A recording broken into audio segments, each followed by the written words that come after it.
Good evening, everyone. We are live again. Good evening. How are we doing? Happy Friday. I know. So I think I'm going to start us off by saying apologies to anybody who's had a bit of confusion. Steve got called away last minute, so he's had to go and deal with other things, in which case we've brought it over into my channel, and it's just the three of us tonight. So unfortunately, or fortunately, whatever you want to look at that, we don't have Steve with us. I don't have an ironing board that I know of, and I'm keeping it that way. So I don't know if anybody else has got one. I've heard Backshift Reefer's gonna dance for us instead. I'm just reading Is the he? feed now. He's well up for a bit of dancing by the looks of it. Yeah. Well, I'll send him the link, and he can join us and dance on the camera, mate. He's gonna have to step it up for the team, I think, tonight.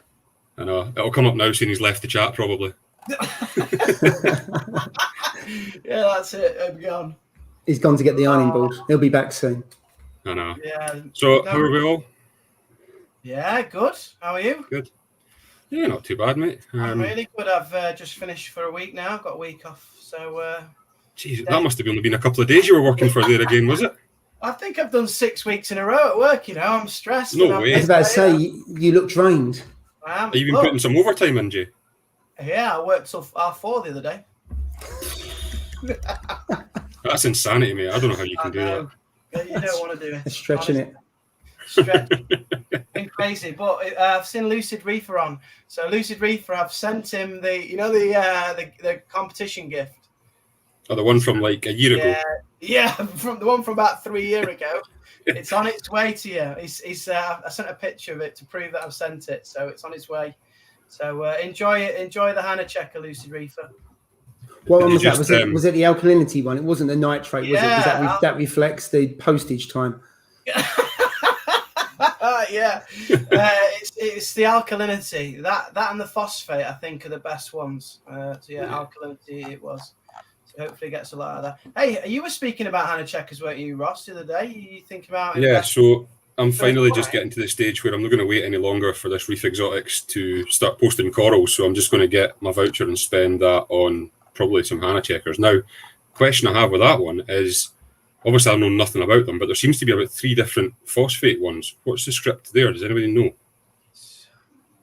Would it be range? Because I know on some of the other makes like ELOS test kits, you can get phosphate, which is a low range and a high range. So it's worth looking at it based on the kind of range you look at. And I know some test kits can maybe go on a phosphate up to 0.04, and others will have a fuller range, because I saw the ELOS one that I have, and it has a really detailed range, has about 10, 11 different points going from obviously 0 right up to, I don't know, 0.1, 0.2, whereas some of the others, the other one version doesn't go above 0.04 or something like that.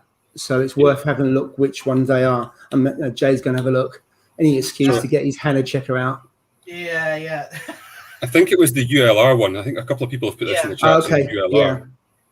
Yeah. So there is a phosphorus one which you can convert with some calculation into phosphate. Yep. But then I'm not very good at maths, so I just went with the one that kind of told you straight away. The ultra low one, that's the one I'd go for, mate. Okay. Phosphate ultra low range. I'm just trying to find out what the range. Oh, the range goes from 0 to 0.9. Yeah, that's the one I'd looked at, mate, to be honest with you. So that is the one. That's not bad, really, because if it goes above that, you really don't want it above. You'd be in trouble when you're 0.9. Yeah, absolutely. Mm-hmm. There's a couple of comments. There's a couple of comments saying the phosphorus one is more accurate. Yeah, but I don't have any experience of Hannah.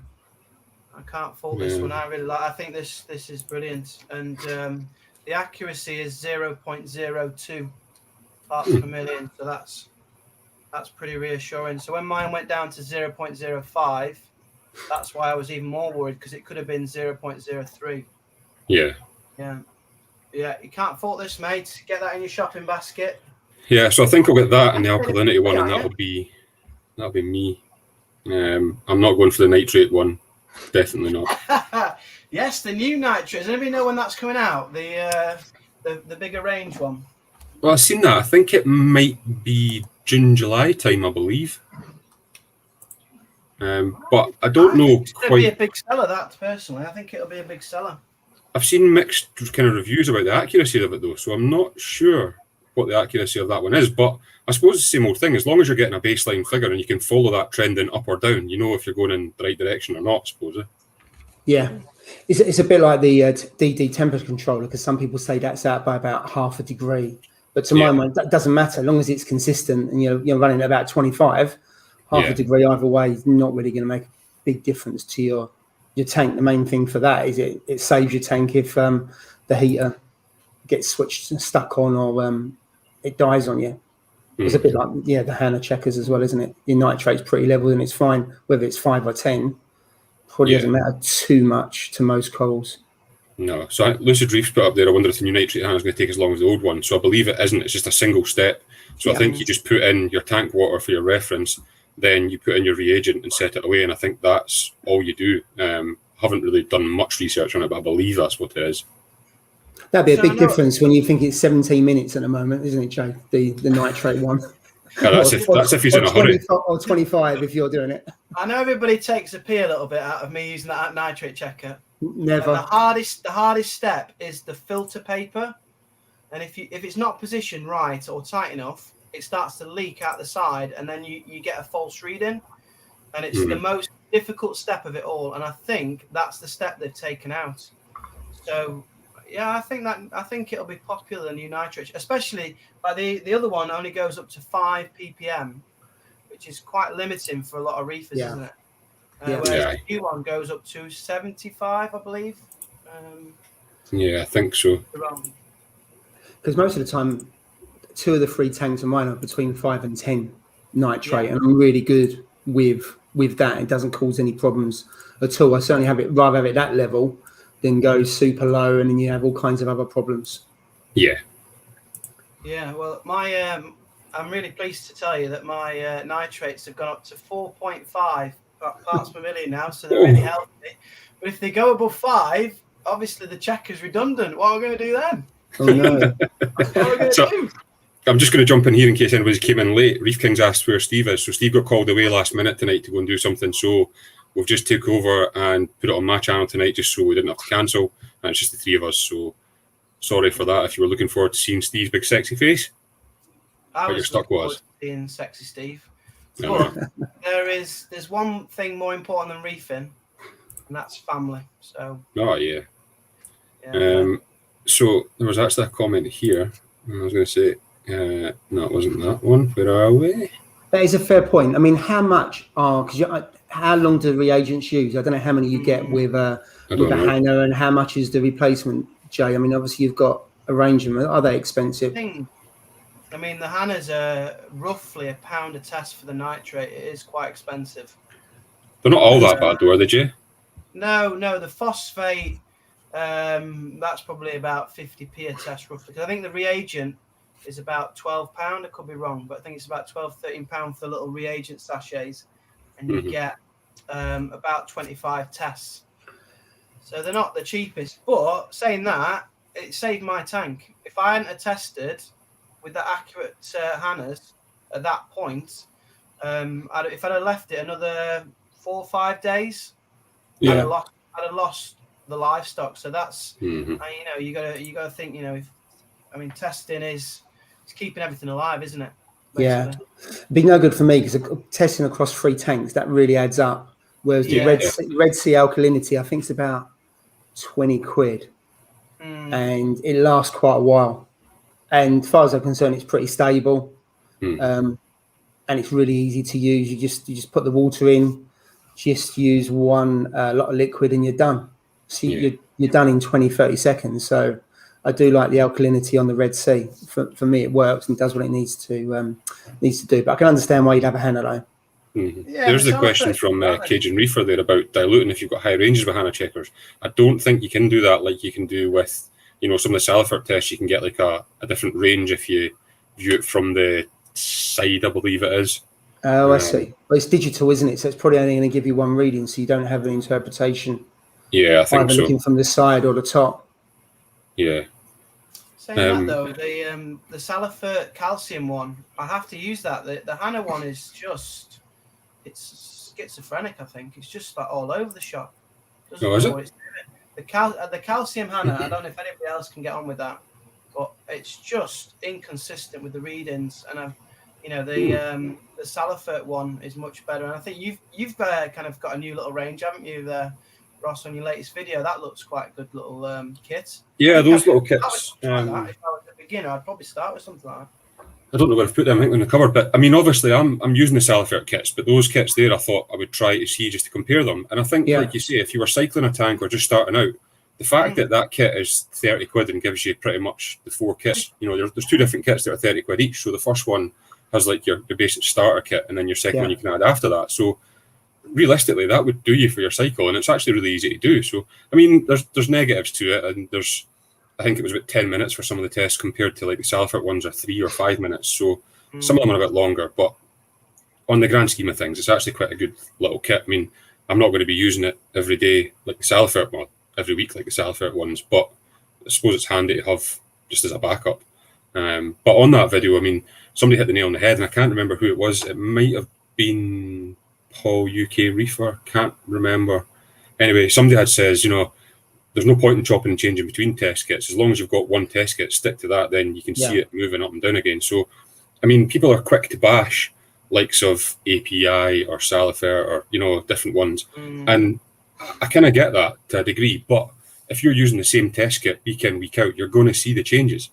That's my opinion anyway. I don't know if I'm wrong on that. If anyone disagrees, then let me know, but that's my thoughts anyway. No, I do like them.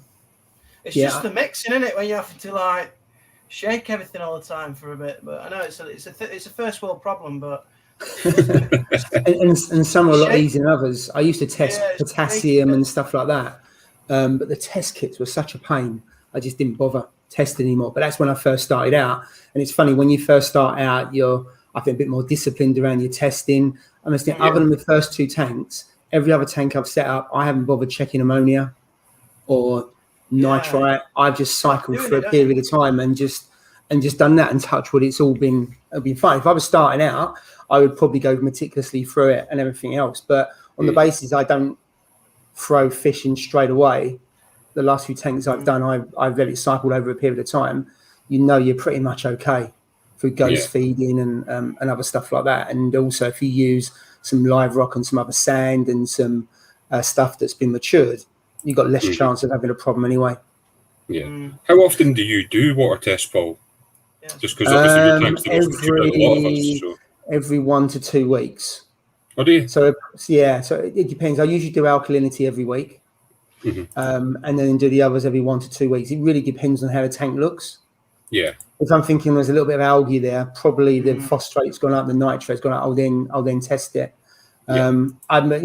The one behind me, for the first 18 months, I did that every week, meticulously, without missing a heartbeat on it. But now I'm a bit more lax on it. But I tend to look at the tank and say, well, does it look okay? But I don't usually stretch it longer than 2 weeks, usually, because otherwise it could build up. And before you know it, phosphate's gone through the roof, and then you got a bit of a pain to bring it down. You then get algae, and just for the sake of a few minutes. I mean, if I test all 3 in 1 week, it probably takes me about an hour, which isn't too bad. Yeah, that's not bad actually, considering some of the tests are 10 minutes ago. Then that's the only. In fact, I haven't got anything that's 10 minutes. The longest is nitrate, which is 5 minutes. Magnesium takes the longest because on the Red Sea, you've got to do it in separate parts. So that probably takes maybe 7-8 minutes.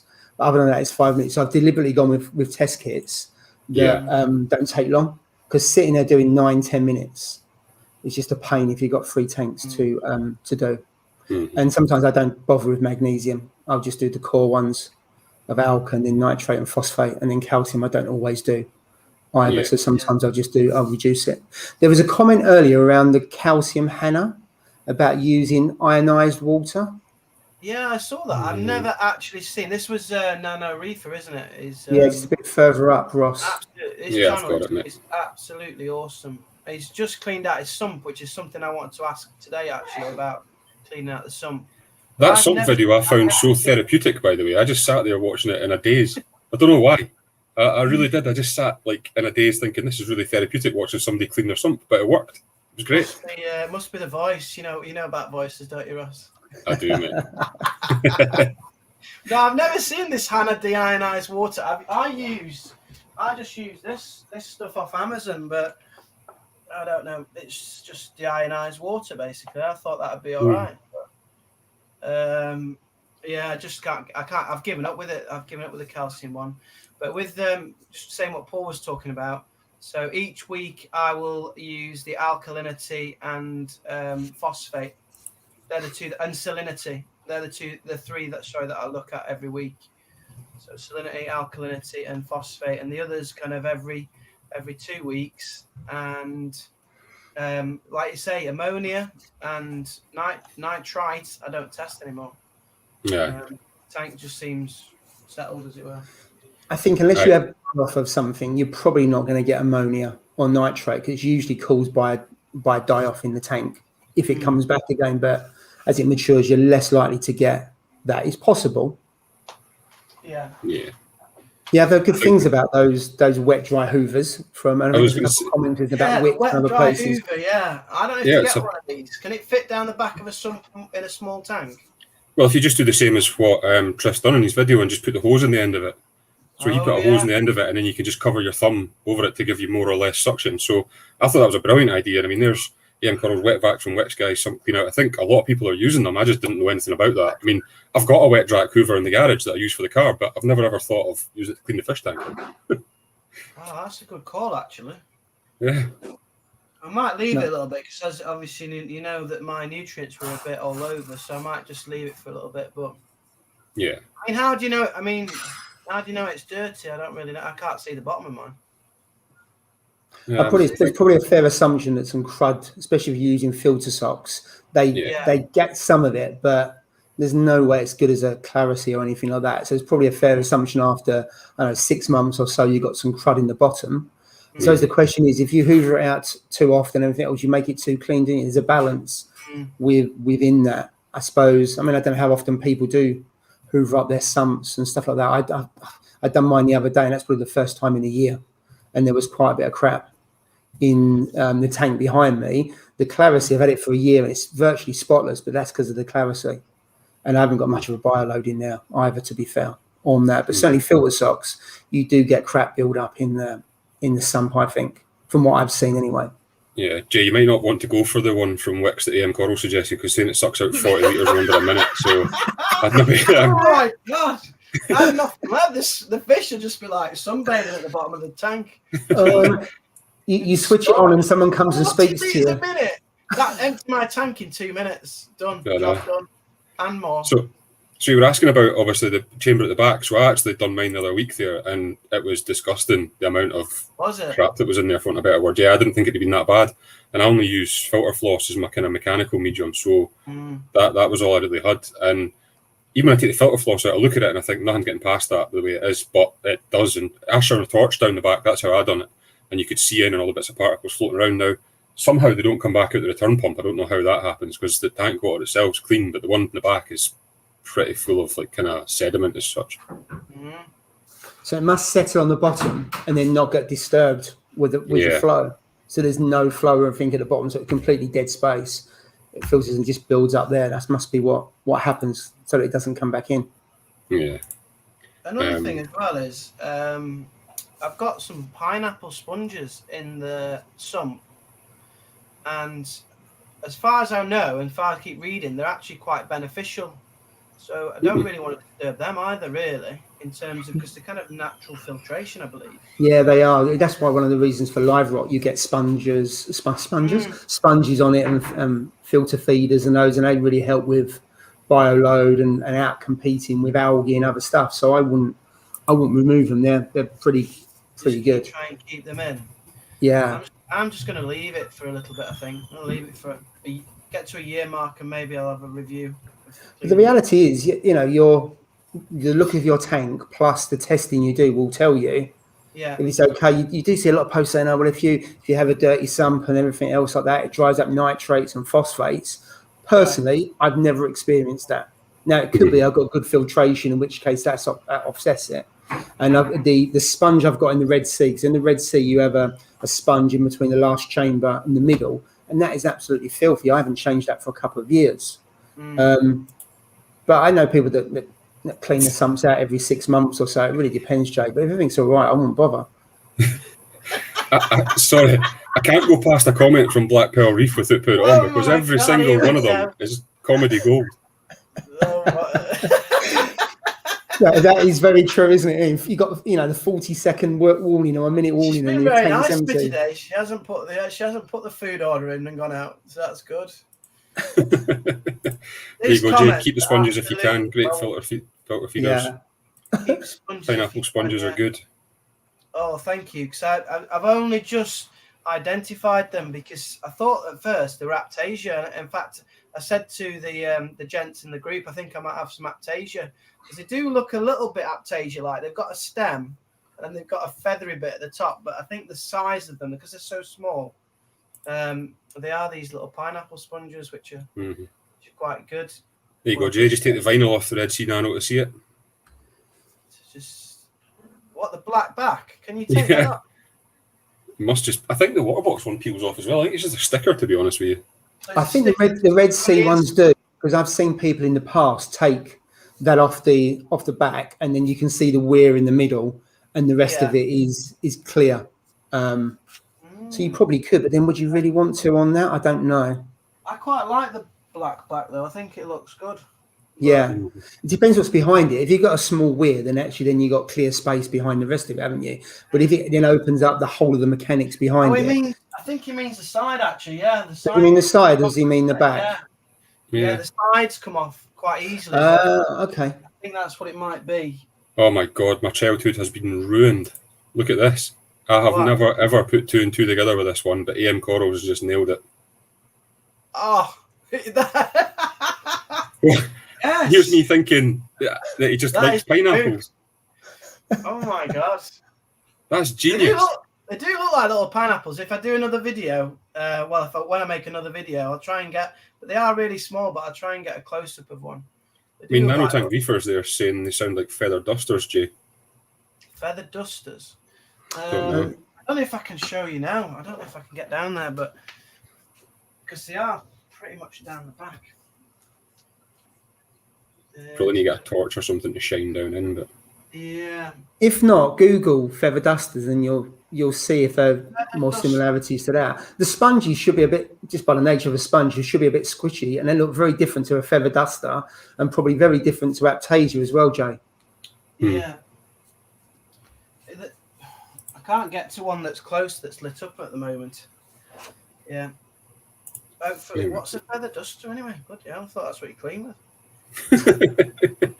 What, you do the cleaning, Jay? I can't believe that. Every day's a learning day in reefing, isn't it? Right, something crops up in your tank. You're like, what the hell is that now? I mean, there must be something every week. When you look at something every week, and you're like, they spot something new.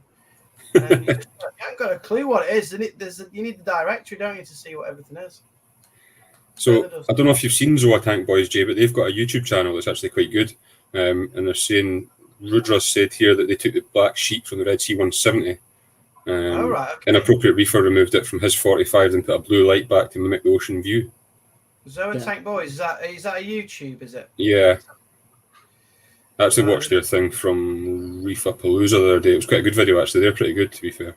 I'm getting hammered about my shocking Zoa garden at the moment. I am going to add to it. There is going to be more. There you go, Jay. Bravo 20. If you take the vinyl off, Jay, you can add more bling bling LEDs behind bling, it. Bling. That's at the bottom, the bling bling. I've got them on, but you can't see them at the moment. You could, yeah. Right, here's another Black Pearl Reef comment. A bit gimmicky, but I can't keep up here. Wait up. Zoa Tank Boys, subscribe. They've got way more subs than me. It must be good. I need some more. I need to watch their channel. Let's have a look. Are they just got? Oh, excited now, eh? I've actually got some Zoas. That's where I'm going wrong, isn't it? So, comment from Black Pearl Reef, Jay. There's no one going to bring up the fact that Jay got a camera that he can talk through to his tank, making sure he's tucked his shrimp in each night. No wonder his missus on the phone to Ross all the time. Oh my God! Hey, that little camera is brilliant, and it actually comes to life at night. So that was a question I was going to ask you. What's the night vision like? Is it any good, or is it just pretty crap? I'm not just saying this; it's really good. So obviously, it's not designed for fish tanks. No, It's designed for people burglaring your house, isn't it? Or, you know, nicking your stuff. So it notifies me when there's things like major movements in the room and stuff like that. And obviously the night vision, what I'm going to do, right, when we go to bed tonight, here's a treat. When we go to bed tonight, I'll try and film a bit and I'll put it on Instagram so you can see. I'm going to be sitting up all night waiting for this. But you can talk to it through obviously you can talk through the camera. So if I'm away and somebody's looking after the tank, like one of my friends who lives next door but one, who isn't a reefer, and you know, he's in the house and he's you know, maybe feeding the fish or doing whatever, I can talk to him and talk him through things. So tell him how to empty him a cup. Oh no! What? Oh dear! That's the real reason you got the camera, Jay, isn't it? Getting his grubby hands on my key. Jay, when you were saying about talking to the neighbours, and I was thinking about you talking to the shrimp and talking to the fish and say, "Daddy's away. I'll be back soon. Where's the Nem? Come on, Nem. Go back into your place." You good boys for Daddy now. The thing is, though, at work, so when I'm on a free from work and I'm not teaching, I'll have my phone on and I'll just be working there and just watching my fish tank whilst I'm at work. You know, it is. I don't know if it's a bit over the top. The cameras, I get that, and I spent a bit too much money on the camera. But you know what? I absolutely love it, and I wouldn't change it for the world. It means that I'm with my tank 24 hours a day when I want to be with it. So it's good. That could be bad or it's good good when you're away. It's good when you're away that you can actually look to see what's going on, and if there's an issue or anything like that. That I get, but I think would I want to be working and I'm constantly looking at the tank? Probably not. I love it. Here's probably the most random comment of the night, I think, and I'm going to throw this out even this early. Every day's a learning day. Did you know Aptasia turn green if you microwave them? No, I didn't. That's a new one. How the hell do you find this stuff out? And obviously they're clear, aren't they? Oh, I still haven't looked at what a feather duster is. Keep getting distracted. So what do you do? Do you put the rock in into the microwave, and then you microwave the rock? Because if you pull Aptasia off a rock, it just goes all gungy and you can't even recognise it as Aptasia. It don't look like that. That's the one, Jay. Yeah, that one's expensive. That's a rainbow one. That is. So that's mega expensive. That's a master feather duster. That one is. That's an OG feather duster. Yeah, that's commands a good price, mate. If it colours up like that, I'm going to keep them all. You need the right lights. Feather duster. Maybe I need to put reef tank in. Yeah, probably. I would imagine that it's going to be more sponge-like, mate, to be honest. Yeah, that looks more like a brown mushroom. It doesn't look like that. No, the feather dusters are kind of state the obvious. Yeah, they're more like Aptasia than they are. Yeah, spongy. that's not what I would say feather duster is. Like pineapple. Mine's more pineapple. So anyway, thank you to everybody on Instagram who turn the whites up or something, or turn the lights white. Oh yeah, and that was really good. Loads of people jumped on that. That was good. It was actually. There was loads and loads of good tanks. See, to be fair, I mean everybody's tanks look really good under blues. We know that, but there was a lot of those tanks look really good under the white lights as well. Yeah, there was a lot, wasn't there? Mm-hmm. I thought it was just nice to see the other side of the tanks. It's good, isn't it? I know. And I think we get to see one every week, don't you, Paul? You keep telling me to keep turning mine on and have a look around. Yeah, I think you can see more detail in the tank than you can with blues. Blues are nice for the colours popping, but if you want to see what's happening with the fish and clean up crew and other stuff, I prefer the lights to be slightly whiter. It's personal preference. Mm-hmm. It's definitely better for the corals. I said it made me want to throw up. What did? White. The white lights. White lights. The white lights. Yeah, that glamorous torch garden probably doesn't look as good under the white lights. I don't know if we should mention Torch Garden in front of you, Jay. That bloody holy grail. Where the hell she found that? That's what I want to know. There's I've been saving for ages, and I've bought something else now instead of that. Spent my money. The thing is, though, she didn't give much away in her video as to where it came from, so Oldham, that's about it. Oldham. So are they still in short supply, or is it the the one you're looking for, Jay, is a slightly different coloration to the ones that are out there? So there is some grails about, but I'm looking for one that is predominantly yellow and blue with well, like a third green, a third yellow, and a third blue. So you're not asking much, are you? And then you could get that, and it could change colour in your tank because of the nutrients and the light. Oh, AM corals, yes. There we go. Now I can vouch for AM corals. I've used them. That's where I got those really bright red mushrooms from, and probably hands down the best service I've had, I think. Oh yeah, I remember that video. Yeah, yes, sir. Really, really sort good. me out a holy grail. That'd be really good. I'm in no rush, but if you can get me in a really nice one, I'll pay. You need to wait till next month till payday when he's paid off that credit card bill that you just spent. No, I bought that outright, but now I've spent up. So and I'm also going to get a coral from Signature Frags as well. Oh yeah, I think he's been in the chat a few times. I've not actually ever really looked at his stuff, but he's been in the chat, I believe. Yes, amazing. He was in the first 2 or 3 weeks because he was going live the next day, I think it was, with release of some more SPS. He does really nice SPS. What are you looking to get from him, Jay? Looking more SPS or some? I picked it out yesterday. Let me show you. So it's one more SPS because even though I had 4 and 1 died pretty quick, these 3 are hanging on. The Acropora tennis is still brown, which is not great, but the other 2 are thriving. So I'm going to go for this. So what was the other one? You got the one's a millie, wasn't it? Which are slightly easier to look after. You got millie, Tenius, and what was the Digi? Yeah, because Digi are fairly easy to look after, so their ideal was a starter SPS. So Signature Frags here. I'm just going to put you on full screen, Jay, so we can see. Yeah, it's on my. Wait a minute. We had to do it through Facebook because he couldn't send pictures. Right. Okay. I'll maybe wait a bit. So this, I think it's another Acropora. There we go. Oh, that's nice. I don't really know what it is, but I just like quite a lot of you. I just go for the colours. I just go for whatever's colourful. I know it's the picture's terrible here, isn't it? But no, we can see it, mate. He's gonna. So Colette's replied to you, Jay. No, just someone's house. Don't have any more, as far as I'm aware, and didn't want to be in the video, so couldn't share. So in other words, you're not getting one. Right. Look at that. She's like, that's my coral dealer. You keep off. That's get out of my, Hands off, Jay. It isn't, Colette. It's not Northern Reefer, is it, by any chance? Oh. Yeah, that's where my next one's coming from. Ian Coles is saying that coral looks a bit like a millipora. There we go. Millipora. What is it? Millipora. Yeah, so that one's what? Is that medium difficulty? I found them easier to look after compared to Acropora. Yeah. Slightly harder than Digi.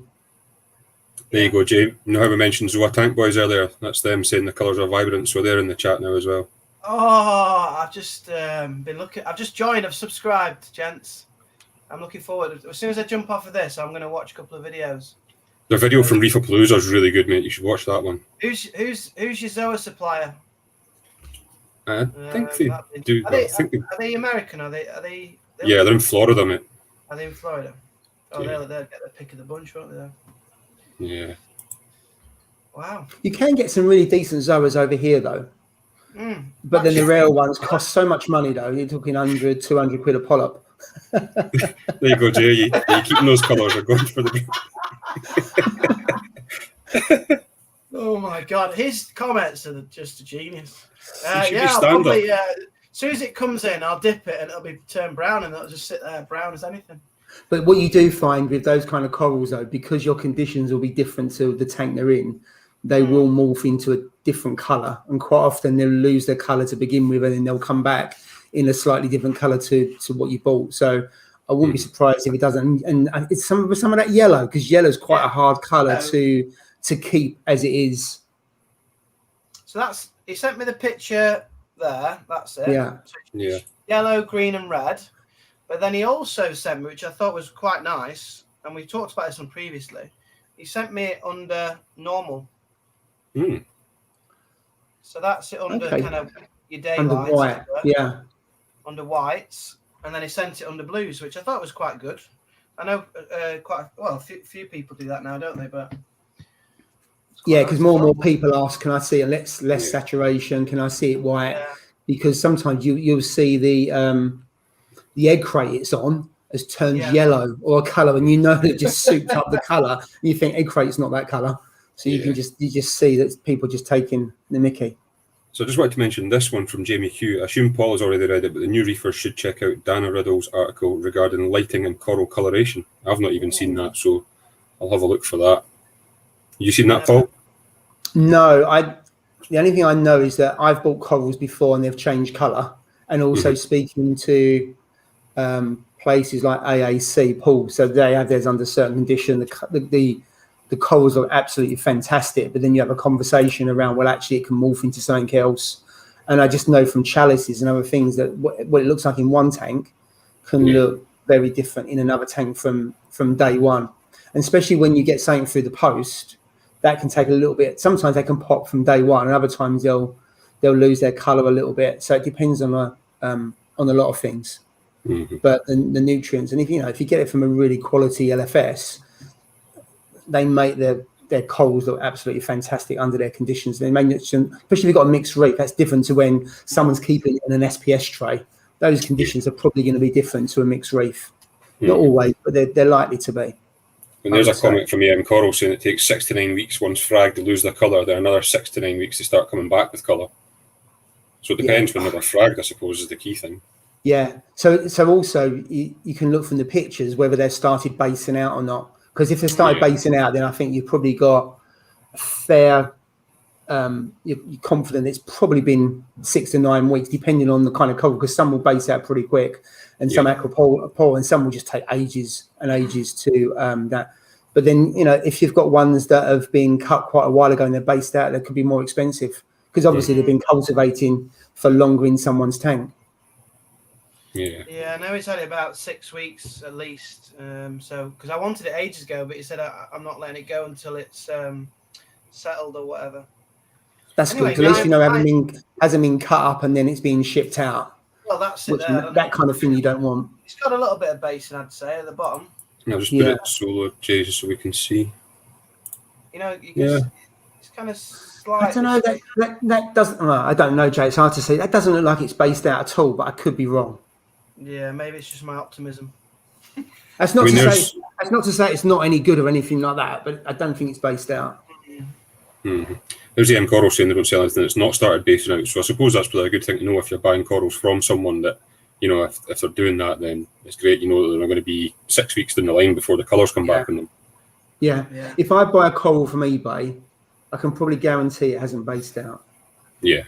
Because they'll cut it, and then there's nothing wrong with that, and then hopefully you reflect that in the price. The only problem is if they haven't settled, you send it. There's a good chance it will strip whilst it's in the post because of the conditions. But then you can stop that quite often by putting some carbon in the containers when you send corals.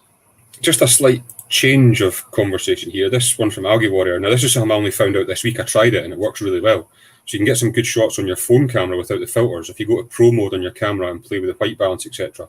Now I'd done that, and the photos I were getting off my phone with no filter, just playing about the pro mode, were probably on a par with the ones that I use with the Orphic lenses. So he's right in what he says with that. If you do play about, you can get it there. Now I had to play about with my phone camera settings and also tweak the lights slightly.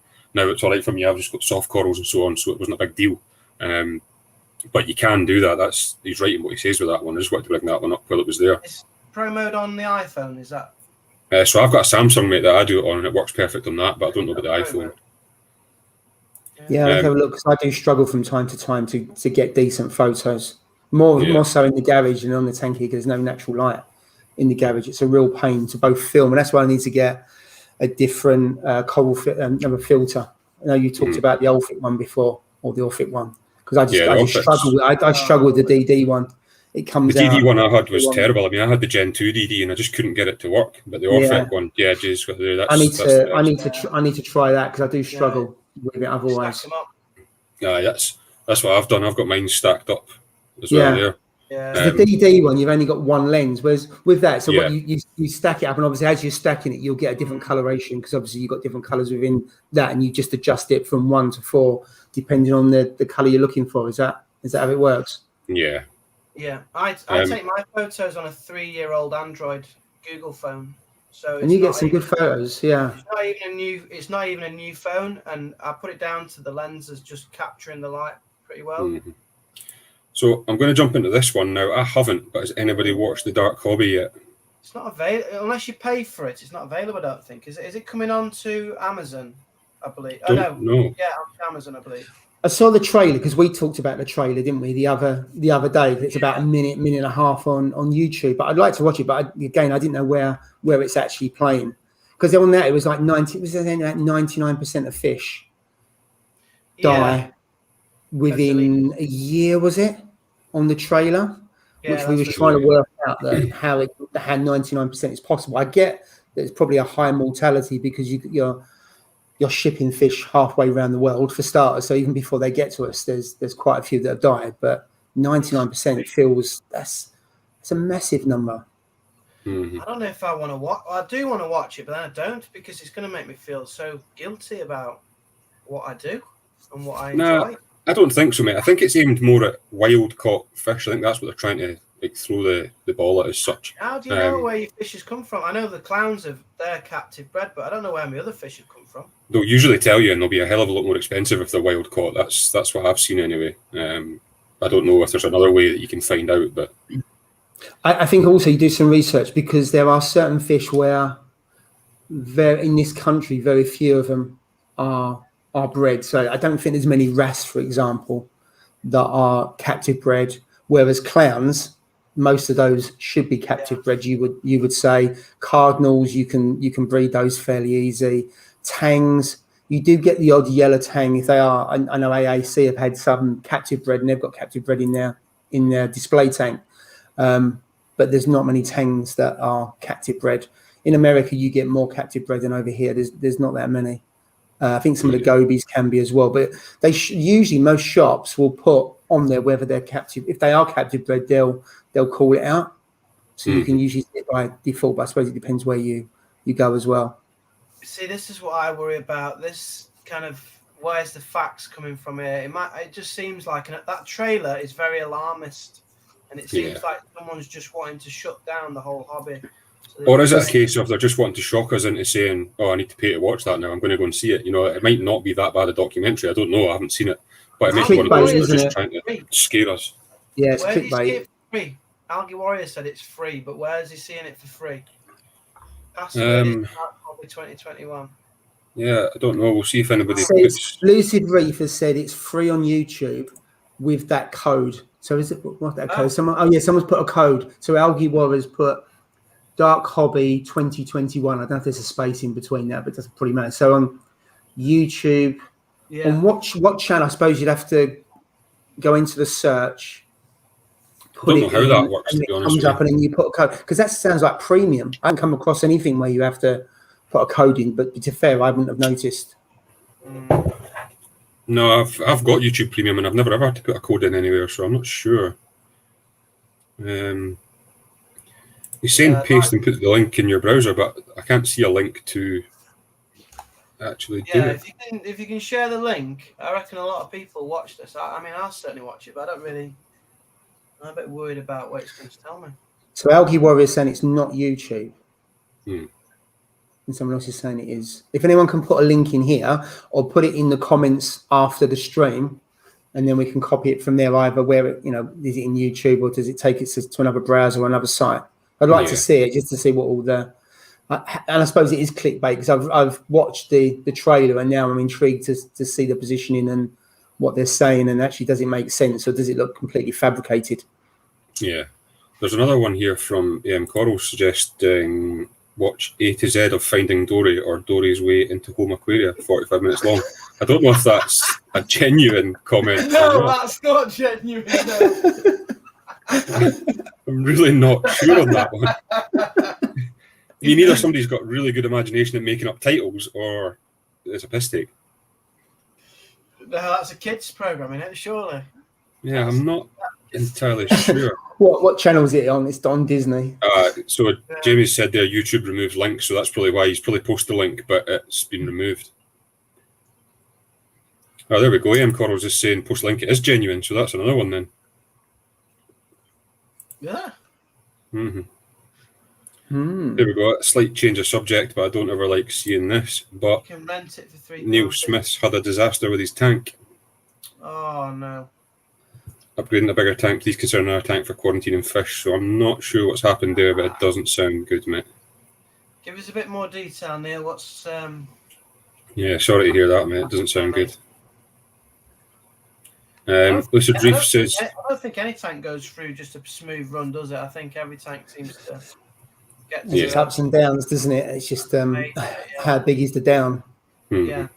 That's a good one. The Cajun Reefers just suggested, Chasing Coral on Netflix. I quite enjoyed that one, actually. It was quite good. It made you feel quite emotional, actually. I did anyway when I was watching it. £3.50. I don't think I've got £3.50 after buying that bloody coral. Somebody buy it, and then just let me log in.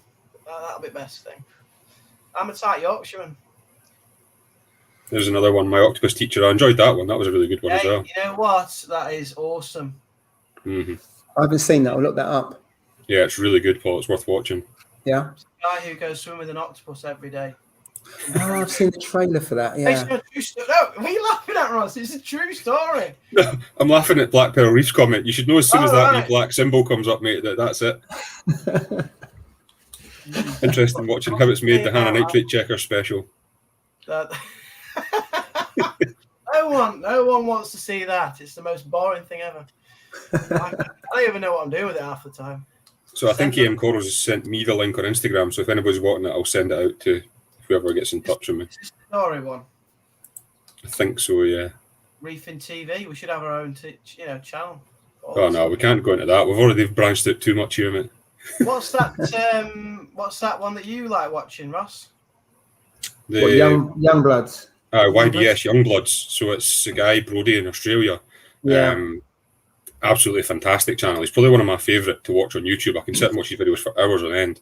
And he's basically got a house out in the sticks in Australia, but he's right on the coast. And him and his dog, they've got a couple of like jet boats and jet skis and so on. And they just go out on adventures and they're swimming with sharks and diving and honestly, it's absolutely brilliant. I would highly recommend watching him. It's YBS Youngbloods is the channel's name. Yeah, the scenery is just, I mean, he uses the drone quite a bit as well, doesn't he? Oh, yeah. And the water is just crystal clear.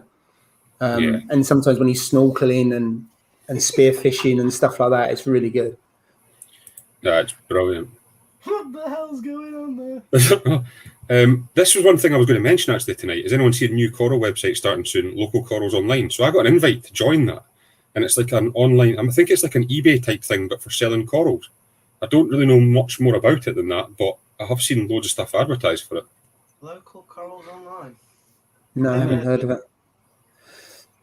So is it just one person selling, or is the ability to you can sell your own? So it's kind of buy and sell like yeah. I think is what you're saying. Yeah, I think it is like an eBay for corals and livestock, I believe. But again, I don't think it's actually live yet. I think the email I got was saying they just wanted me to register interest, so I don't really know. Mm-hmm. Have you guys? Because I use Band. There is an app called Band, and people have set up groups locally. So whereas you can't sell coral on Facebook, Band's pretty good. There is kind of Cozy, and there's some other sites that are kind of national ones, but we've got a couple local ones that are pretty good, and the prices are pretty good as well. So there is other ways of buying and selling. Yeah. YBS is the best with his dog Strider. I totally agree with that one. That dog is amazing. We were saying that earlier, actually. His dog's really, really good. Yeah, because my dog would just dive over the side and then that'll be it. Sharks and jellyfish and other things, yeah. When Strider was a puppy, she actually jumped in the shark water and the shark chased her, I believe. And she very nearly got ate by the shark. So really? She's quite good now. It was one of the very first episodes when he had her right as a puppy, but it's quite interesting. Neil Smith's commented back on what's happening with the tank. So, introduced a Royal Grama, unknown had velvet, since putting him with all my fish got velvet, wiped out every fish in a week, tried to save the clowns in separate tank, but they didn't make it. That is absolutely devastating, mate. Ouch. That's terrible. It's one of those things, hindsight's a brilliant thing, isn't it? Everybody says, oh, you could have put it in a QT and so on, but there's no point looking back on it now, is there? I suppose that's why you have a QT, didn't you, Ross? I mean, I don't. I know you don't, Jay. So I'm kind of throwing the dice to a certain extent every time I put fish in. Yeah, I'll come to my QT in a minute. That's for a bit later on. Is that a good segue? More than the display tank now. It could be, actually. Yeah, we could move on to that. So yeah, the luxury that's the prism.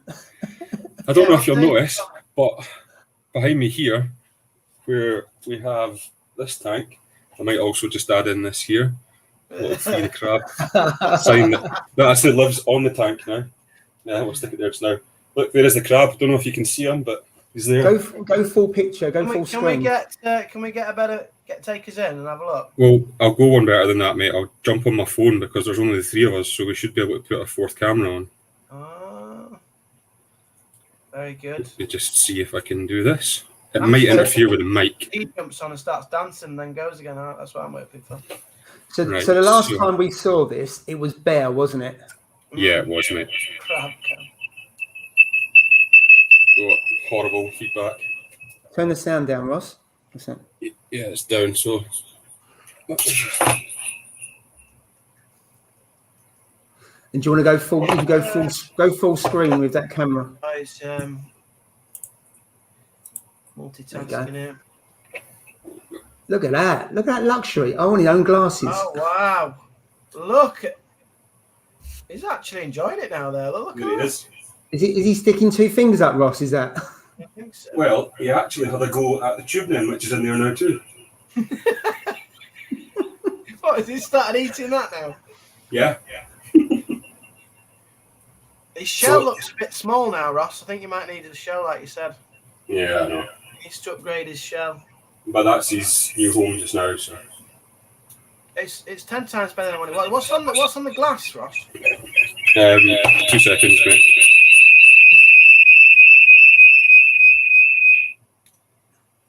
Right. That sounds like my house when I'm cooking. That was terrible. Right, so there's a story here with this one. So, long story, I'll try and keep long story short, but never mind. Come in the other week and looked at the zoas at night time and noticed they were covered in white spots all over them. So tried to blast it all off, thinking it might be sand, spoke to you guys, a couple of suggestions and so on, but I think that it's zoopox. So in doing that, I've lifted that zoa out and split it into 3 and put it in there. So that is basically my tank of disaster now. So it's got zoas in there that I think have zoopox, crabs in there, and just to top everything all off, I came in the other night when it was dark. Everything you don't like's in that tank, isn't it? He's got more in there than the other tank. Yeah. Everything that he's fallen out with is in there. I know. I come into the room the other night when it was dark, switched the light on, scared the clownfish. It darted right into tubing enemy and got stung to bits to the point where I thought it was going to die.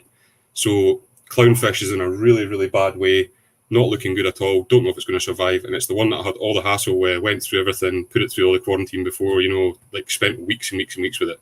So fingers crossed it's going to survive. So what I've done is took the tubing enemy out my main tank and put it into that tank. So now in that tank, I've got a tubing enemy, the crab, and the zoas with zoopox. So it is literally just a tank of disaster. It's a nightmare. So in doing that, when I had done that, I thought, what am I going to do with the clownfish now? So I've had to buy a third tank for a quarantine tank that I can put the clownfish into so that I can treat that because it's all stung to bits and is in a really bad way. So moral of the story, my quarantine is no longer a quarantine. It's now a second tank and I've now got another quarantine tank. So yeah, that's where I kind of led on to from my quarantine one. So zoopox, tubing enemy stung my clown. Clown's not doing well. That is literally it. And the crab's still in there. So we're still on free the crab. Although what I did think was interesting was the tubing enemy, which I was pretty much told by everybody will destroy anything. The crab decided to start eating it. So the crab was having to go at the tubing enemy. So that crab is the most fearless thing I've ever met in my entire life. I was actually thinking about just putting a lead on it and taking it with me. When I go out at night time and so on, just take the crab with me because nobody's ever going to start any hassle if I've got a crab there like that. So do you think it's going to actually eat the tube? It can't possibly, no. I don't know, but I was having a good pick at it the other day. Now the tubing enemy believe it or not, has done laps and laps and laps around that tank to try and find a place it likes, and still hasn't found a place it likes yet. So it's still on the move. Whether that's because every time it settles down, the crab goes to it, I don't know. But yeah. Or it hasn't found something it could sting or attack. No. So this is what I was actually going to ask everybody in the chat and you guys. I don't know how you get zoopox. From what I've read, nobody really knows how you get them. I could be wrong with that. But I don't also know how you get rid of it. Now, I watched Zoa Tank Boys video. I don't know if they're still in the chat or not, but I watched their video on it, and what they recommend was a thing from API called Foreign 2. Now, that's basically what you would use to treat it, but it's banned in the UK, so you can't get it here. Now, I could get it imported, but you're 35 quid for a bottle to get imported to here, and the Zoa was 15 quid, so I mean, if it started to affect the rest of the zoas in my tank, then yeah, I probably would. But I mean, I'm not going to take that risk just now. So I just whipped them out and put them in that tank. So how did you do with it? Have you cut the affected area out? So you've binned some of the zoas and you kept those that look pretty clean? So I haven't actually binned any of them, Paul. What I've done is I've split it into 3 separate frags. So I've got one frag. Luckily enough, I was able to cut off all the ones that had the white spots and put that on one frag. And then I've got the other 2 frags that, fingers crossed, are okay. So if I can keep 2 out of the 3, I'll be happy. But I've got them still in the tank. But I've separated them and they're on the glass quite high. So I'm hopeful that it won't spread. If it does, I'll write them off, put them in the bin. It's only one, it was 15 quid or something from it. Yeah. Jamie's asked where I got it from. Now, these were from mail order corals. Now, I have had some other issues with mail order corals, so I don't think I'll be going back there. I got Aptasia on one of the zoas I got from them. I got that zoopox on that one. A couple other issues with wrong orders and so on. So that's where they came from. But again, I don't know how it gets it. I don't know what the issue is. I believe it can be sometimes with changes in temperature, changes in parameters and so on, but I don't know. If anybody does know, then let me know, but I don't have a clue.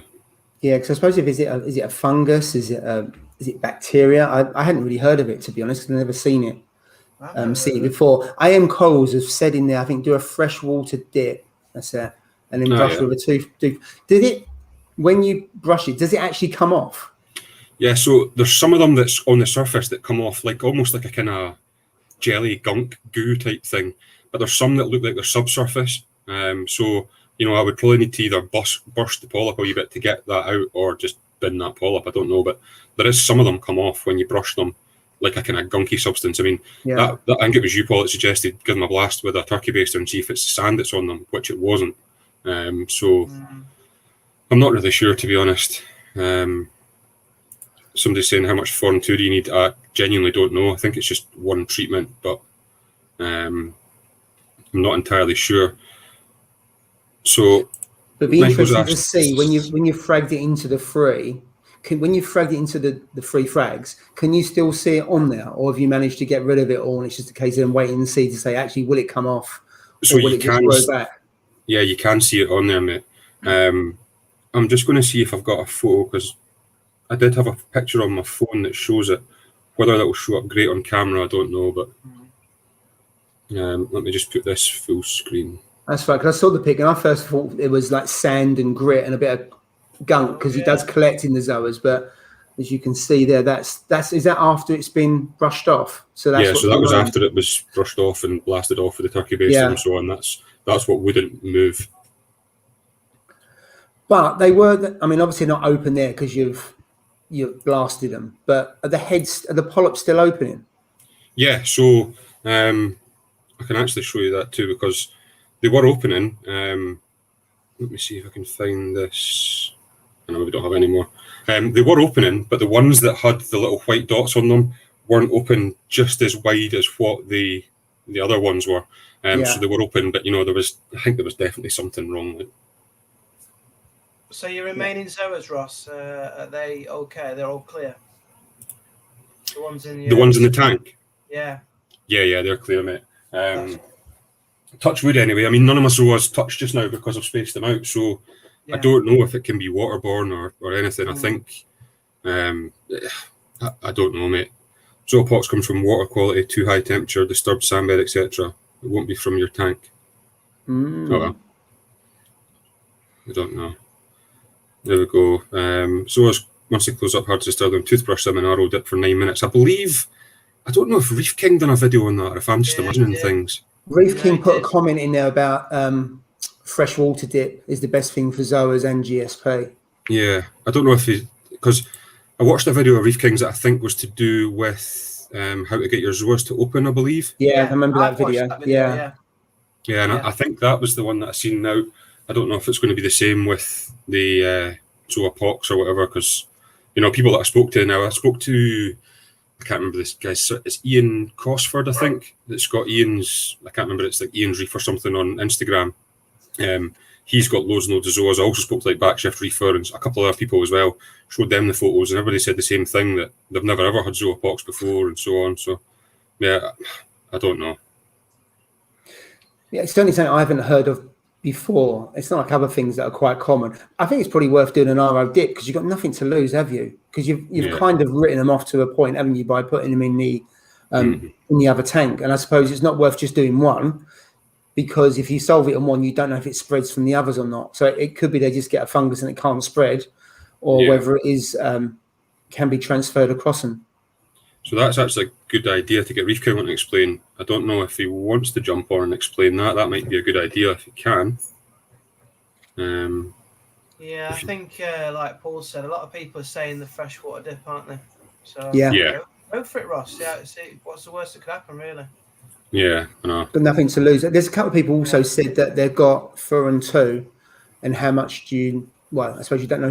Not too sure how much you need, but someone's put in there about Errol's just gone on there about the measurement you need to use it. Just try to find that, mate. Sorry. It's okay. It's 3 down from Super Yellow Tang in the chat. Oh, yeah. Zopox Furan 2 is the best med, but you can also try third peroxide, 3% and 2/3 tank water for a minute or two. I'm not going to lie, that would give me the fear, I think. Having said that, I've pretty much written them off already anyway, so if I can save them, great. If not, then, you know, it's one of those things. So Reef King's saying if you feed it more, it'll be okay. I think he means the clown. Yeah, sorry, he means the clown for that one. My bad. So is the clown feeding? Because I know last time we spoke it wasn't, and we said about getting some smaller food. Yeah, so it is feeding now. It started feeding last night. It was actually Colin McCallum in the chat had offered to drive through and give me some of the food that he's got that he recommended, which was I think it was the brine shrimp with garlic or the mysis with garlic. He says that's the best one to use. So he was going to give me that last night, but fortunately it managed to eat a little bit last night. So it has started eating now, but it still looks terrible. Now, I've got a video coming out on Sunday that shows basically everything in that. So what I've just covered there will show that. And it's not pretty, to be honest. It looks terrible. So yeah, it's not been a great one, to be honest, for them. Zoapox and that being stung, but that's what it is. The ups and downs, isn't it? Nice comment there from Steve on his way back from Wales. So that's him heading home from Wales now. So bless him. I hope he's drives safe. I hope he's not driving and texting. I hope he's not watching. Strongboat he don't have this time. Bloody hell. He might have the stream on just watching that. He's got the ironing board in the back. He's streaming and texting. Strongboat on the dash. No. So loads of comments. Hope everyone's okay, Mogsy. Take care, Mogsy. This is the best one. Big personality missing tonight without Mogsy. Couldn't agree. Absolutely. And then Black Pearl Reef right on cue. Mogsy, how was your 1 month anniversary with ironing board? Did you have a good date night with dancing by any chance? So I don't know if he's still listening or not, but you might hear that one. Romantic getaway in Swansea. That's where I know. Yeah. So yeah, there we go. Again, Reef King freshwater dip will kill all that. So I'm going to try that, mate. I've seen your video on it before as well, so I'll whip them out, freshwater dip them, see what happens. Like I say, if I lose them, I lose them. It is what it is. But it'd be ideal if I could keep them. Yeah. And the good thing is you've got another tank. I know we joke, but you've got another tank that you can put stuff in. So when things are causing a problem, you know, what do you do with it? Otherwise, you would end up binning it. The crab would have gone, and then the tube nem you'd have to take them back. Or what are you going to do with the tube nem? You're just going to keep it in there, or are you going to find a home for it? I don't know if anyone would be stupid enough to take it off me. If anybody wants it, they can have it. But It's in there, and it will pretty much kill everything. Competition, Ross. That's the competition. Let's get the dial on. I don't think anybody would enter, mate. Who wants a tube now? The chat would drop to 0. They'd all go. Yeah, I don't know what I'm going to do with it. I mean, the only thing that seems to survive it is that crab. So if the crab and the tube nymph want to live happily together, then they can. Beautiful colours, but it seems a bit risky. That does. I want to get mine out still. Mine, I need to get it out. But well, I mean, I can send you the crab down if you want, mate. That'll sort it out. No, you're all right. He's a bit too much bother, to be honest. I could phone up G4S. They'd bring them down, no problem, mate. In the white van. They'd sort it out, no problem, mate. I won't have any livestock left. I've got a little pistol shrimp in here. I'll chew him up. Yeah, I'd be gone. They'd all be gone, wouldn't they? But it's not like a tube nymph. I mean, what kind of conditions could you keep that in? Because if it just stings fish, and you really need fish in a tank, it's not really suitable for any conditions. Yeah, I don't know. I mean, I was advised against it, basically, to be honest, because it was just one of those that it is going to kill. Well, I haven't said that. I say that, but I've spoke to people who have them, and I've never had any issues with them. Oh, Whether really? they've been lucky and have big fish and big tanks that they can keep away from, and but my tank's tiny. I've put it in there, and it's probably it is the wrong thing to do, to be honest. So, it's just I don't know. There are people that's had great success with them, but I haven't. They tend to be bigger tanks, I'm assuming, because then if you've got bigger fish in that, they're less likely to get caught in it. Or if you get stung, it might just be a little bit as opposed to full on like the clown. Yeah. Thing is, that's how you learn, isn't it, really? Yeah. You've given it a go. It's not worked. That's it. No, I've noticed a couple of comments about this tonight, Jay. If you've got YouTube settings on your tank tonight, people are saying it looks different. Lighting settings. Yeah, I have changed. I just put some blues on because I've just changed it to blues. See, nothing gets past this, though, does it? They've got eagle eyes, haven't they? These reefers on the channel. Just because I was going to, in case I was going to show the tank, that's all. Because often it looks too sleepy at night, doesn't it? So then I've just left it running a bit longer tonight. Like the first video when yours went dark at about 1 a.m. Yeah. I got a lot of stick for that, didn't I? You've just sent me the template now, so mine's on the same template. What, to 1 o'clock? Yeah, that's it. Yeah. About mine starts to ramp up. Probably, I would say just about 1 o'clock, and then it goes off at 10. So. 10. Yeah, same here. Mine isn't until lunchtime. I mean, obviously I'm working from home at the moment, but ordinarily I like it on in the evening so you can appreciate it more. Yeah, I didn't want to come home at 5 o'clock and the lights be out and then you can't see anything. So that's my it's a waste of time, isn't it? Yeah. Yeah. I've just seen my pistol shrimp pair, and they haven't been out for quite a while, a couple of days. Yeah, so there we go. Mogsy's coming home from a date night in the Welsh Valleys with Sally the ironing board. Not driving yet. And then on the back of that comment, I don't know if you had seen it or not, but Cajun Reefer said, Sally is her name. I can finally call the other clownfish Sally instead of ironing board. Fantastic. There we go. So there's Steve and Sally. That's quite good names, actually, for clowns, I suppose. Good. That was brilliant. She's got like loads of livestock named after Steve.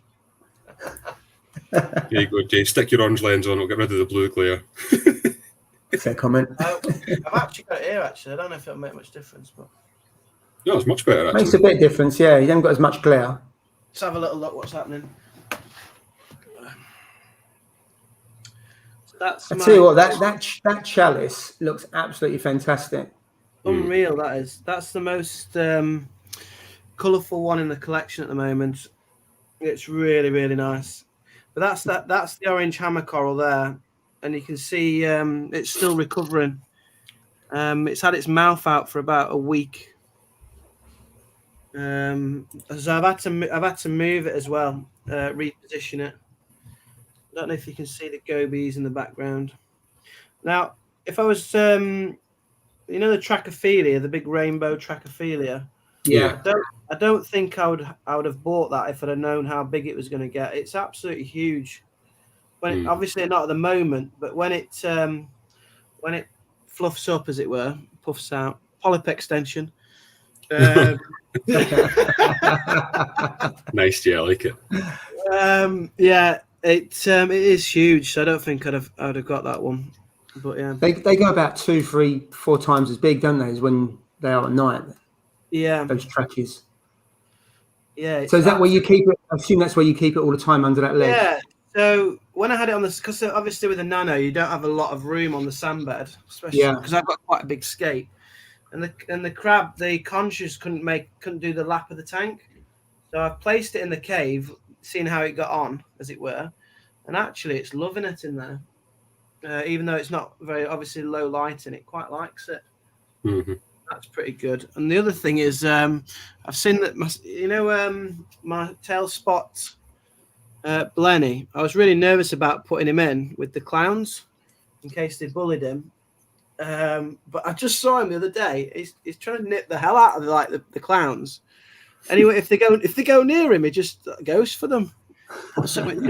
No nonsense. I don't know where he is. He's at the back here at the moment, but it puts up with no nonsense. My mushroom's just wandering around everywhere it goes. That's just down there. Mushroom. Yeah, the conch is out at the back. And yeah, that's about it really. I'll show you my pathetic Zoa garden. There you go. I can only see half your screen, Jay, because your lens is only covering half it. Oh, is it? Sorry. Yeah, slide it over. Other way. So how many Zoas you got? Is it 3 Zoas you got there? There we go. Yeah, I've got 3 Zoas. Yeah. Looks like they're grown out. Yeah, it looks like a couple of them are grown out quite a bit. Yeah, the raster one's doing really well. Nice. Yeah, that's the middle one. Another thing I've done as well is I've turned, because I've got two wave makers, and everybody on my videos are saying you've got way too. Oh, can you see me my shrimp and my goby down there? I don't know if you can. I'll make it out. I don't know. No, it's too dark, mate. Too dark. Yeah, they both come out. Anyway, I've got 2 wave makers, and nearly on every video, people are saying you've got too much flow. So I've turned the Jabo off for the last week. Mm-hmm. And to be fair, things are looking a bit better. So I think I was just blasting it a bit too much. So have you found that the torches extend a bit more? Because I find that when your flow's low and they just got a gentle wave from side to side, they do extend more. Yeah, I know those was anyway, Jay, with mines don't like any kind of flow at all. They prefer very, very little flow. That might be why they're not opening as much. I haven't said that your rasters have grew quite a lot, so. Yeah, the rasters are growing well, but I want I think I want about another 4 of them on that area there. Right, you could fill that with 10 more, mate. 10 more, you reckon? Serious? I just keep filling it. Yeah, well, yeah, I do want the colour. That's the Blastos. They look quite nice actually, but they haven't grown very much. Mm-hmm. But yeah, I don't know if you can see the SPS there, kind of at the back, but on the top.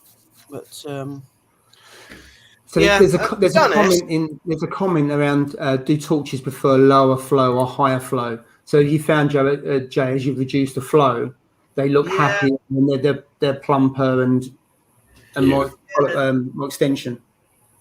Yeah, I was giving them too much flow. Yeah, they're much happier with just a gentle kind of back and forth, really.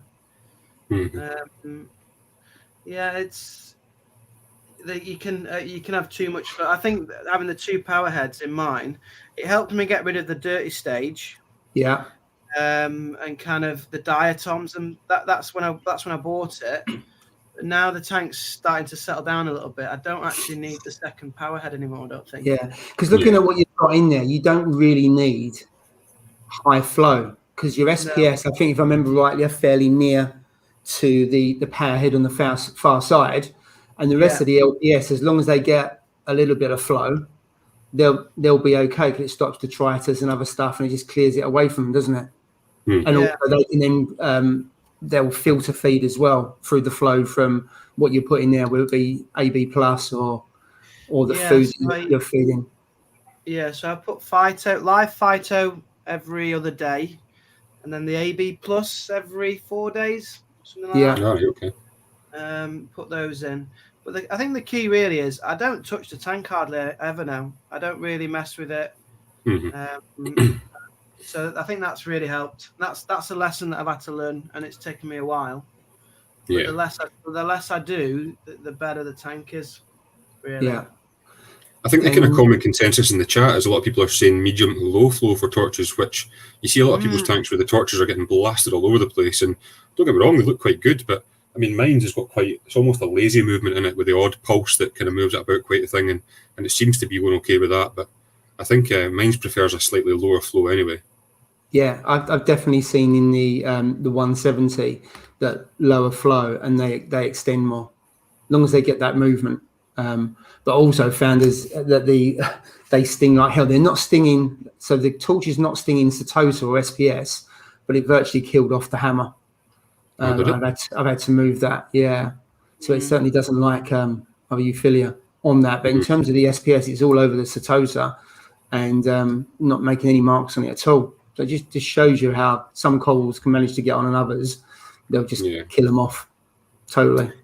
I wasn't sure about the torches because people say they can sting, but you know, that was like what you said there. What do they sting and what do they get on with? That's what I'd never really figured out as such.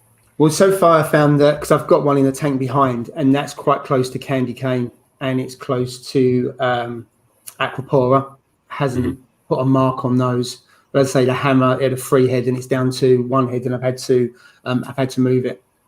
Okay. So it seems to be it's euphilia. Other types it doesn't tend to like. But I know Steve's got quite a big torch garden, hasn't he? And so was Colette and some other people as well. So they seem to get on with their own. Whereas chalices, you can put chalices next to one another, they'll sting the hell out of one another. Yeah. And then certain kind of chalices you can put next to one another, and they won't fight at all. So even with that, you've got different ranges of chalices that will be okay, and others won't. I think one thing that I've come to value a bit more over time, it seems a bit crazy, but the snails, they do so much work on keeping your reef looking clean and your rock work clean. You know, one thing I will say, Jay, you don't really appreciate them, do you? But no, there was a recommendation from yourself actually, Jay. I got the conch for the sand, and that's probably the best thing I think I've ever got. I think you had mentioned it the other week as well, Paul, and I mean that conch I've got is just on the move, cleaning that sand bed, and it's the best. That's probably the one cleanup crew item I would recommend getting for anybody because they are fantastic. Yeah, mine climbs up the glass, so you can see the underside of it, and then you can see it looks weird because the way it extends its head. I put a short clip on Insta the other day. It just looked really weird, the way the heads pop out and everything else. But they're brilliant at going around and clearing up the sand, and also they disturb, so they turn over the sand as well. Yeah. So they're pretty good. And there's a comment there for the Saria snails are amazing. Now, I've got 5 of them or 6 of them, I think, and they are really good. But the work that conch does compared to the Nasaria snails is unreal.